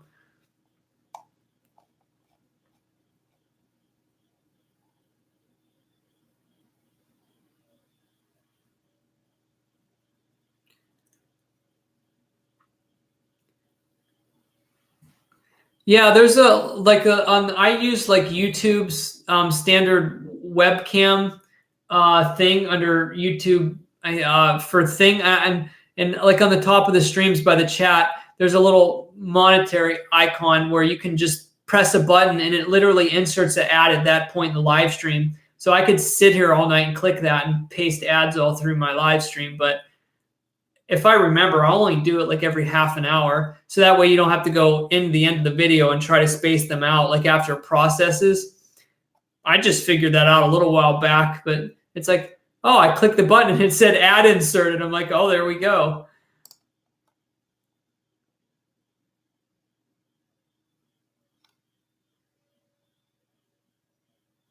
Oh, you're saying you can add during the live streams. I don't. So you can add them like while the stream's going, or is that just when it plays back? Because I never tried to add them like during. I think that'd be kind of weird. Like you're kind of breaking up the connection with people. I don't know. Like I said, I've never really focused on the streams much rather than just hopping on here. You'll have to explain that to me. I did. I clicked one like 2 minutes ago. Did anybody get an ad? Or did it just keep playing? I clicked the button just to test it out. That's the first time I've done it. So I don't think no ad played. So that's only for the people that watch it back. I never added an ad while live, but I did get your ad a few minutes ago. Okay, so was it just like a little like a clickable ad on the bottom of the screen, not like one that made you skip it? You got a 5-second skippable when I click that button? That is too funny. That's hilarious. Yeah, I don't know how they work and why some people get them and some people don't. That's weird.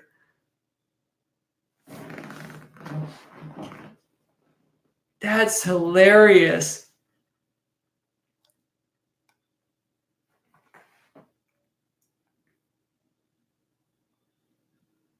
You thought I ended the stream, so why did Rob get an ad but nobody else did?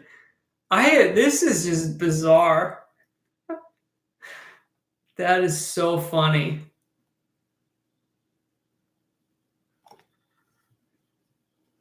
That's actually bizarre. Why would Rob get my ad but nobody else did? I'm just like, la-di-da-di-da. I think I'm going to click that button because I just wanted to test it. And I wondered that too. Like, if I did that, I'm like, if I click this button, is everybody going to go to an ad and be like irritated?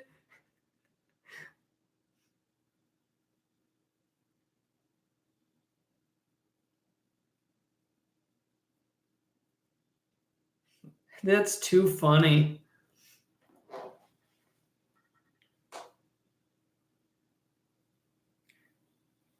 Well, next time Rob's in the chat, I'm just going to spam that ad button and try to get all the revenue from Rob. If it only affects Rob, I'll just keep clicking the button. Get me that ad money.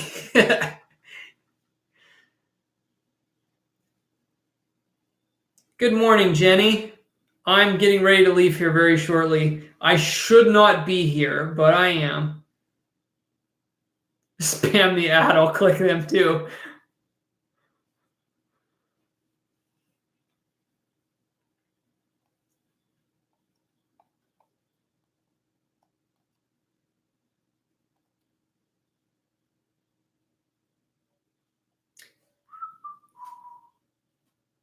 Oh, Sandy, I missed your comment. Okay, JD, when next live? I'm headed to bed, old and tired. I'm not sure. Probably honestly won't do more streams until I pick up my boxes next Tuesday. I'm running out of $50 because my teller forgot to order my boxes again. I'll try to do more announcements in the future. I know they're still spontaneous. I don't know what to tell anybody. My life is just kind of like very spontaneous at the moment, and I've been very busy with the house. So I'll try to update everybody when I'm going to do a stream. Like, I'll put it in one of my normal uploads, like, hey, I'm going to stream tonight. I'm trying to come up with a plan to give like warnings, but tonight I honestly didn't even know I was going to stream. So when I know, I will let everybody else know, and if it's spontaneous, I really can't, I know everybody won't be able to make it, but if I do get to a schedule, I will definitely let everybody know in advance.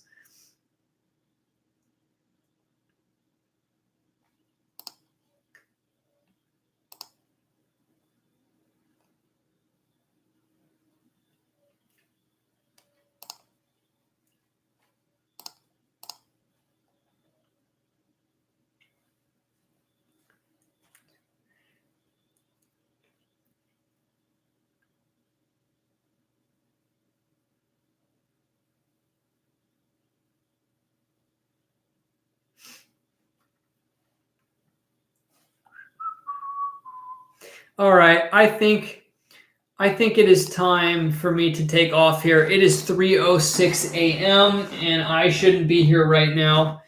So I am going to take off now.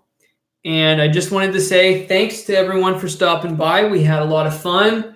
When I do start to plan the streams more in the future, I will work on trying to integrate more interactive stuff in it, like maybe some giveaways and different things, just to make it a little more fun for everyone else. I'm probably going to keep the live streams coin themed and also other random topics we end up talking about, but I'll still base it generally around coins. It seems to make the most sense, because it's really impossible to make like metal detecting live streams other than chatting about it. But we'll create some fun stuff. We'll get it moving in the future. I got some cool ideas whenever I can get it down to a plan. So thanks everyone for watching.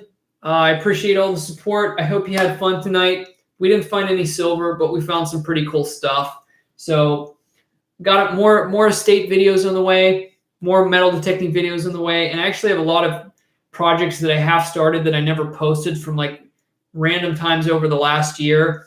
And I'm getting to a point now where I can't just be too picky. I got to just get the videos done and get them out. So you might get some really random videos from over the last year that I've never posted that I got to finish working on. I have a bad habit of starting videos and not finishing them. So there's a little confession, especially for videos that I had a certain vision for, but could never bring it to completion. And then I just like abandon it. I got to stop doing that. I'm just going to start putting them out and not care about it too much. So there'll be more stuff on my channel, whatever it is. Thanks, everyone. And I will see you all whenever I see you all. Probably no video tomorrow because if I didn't do this live stream, I should have been editing one. Not going to happen. And I'll be busy tomorrow. So you're probably not going to see a video tomorrow, but probably will on Friday and or Saturday. I will see you all later. Goodbye. Thanks for stopping by.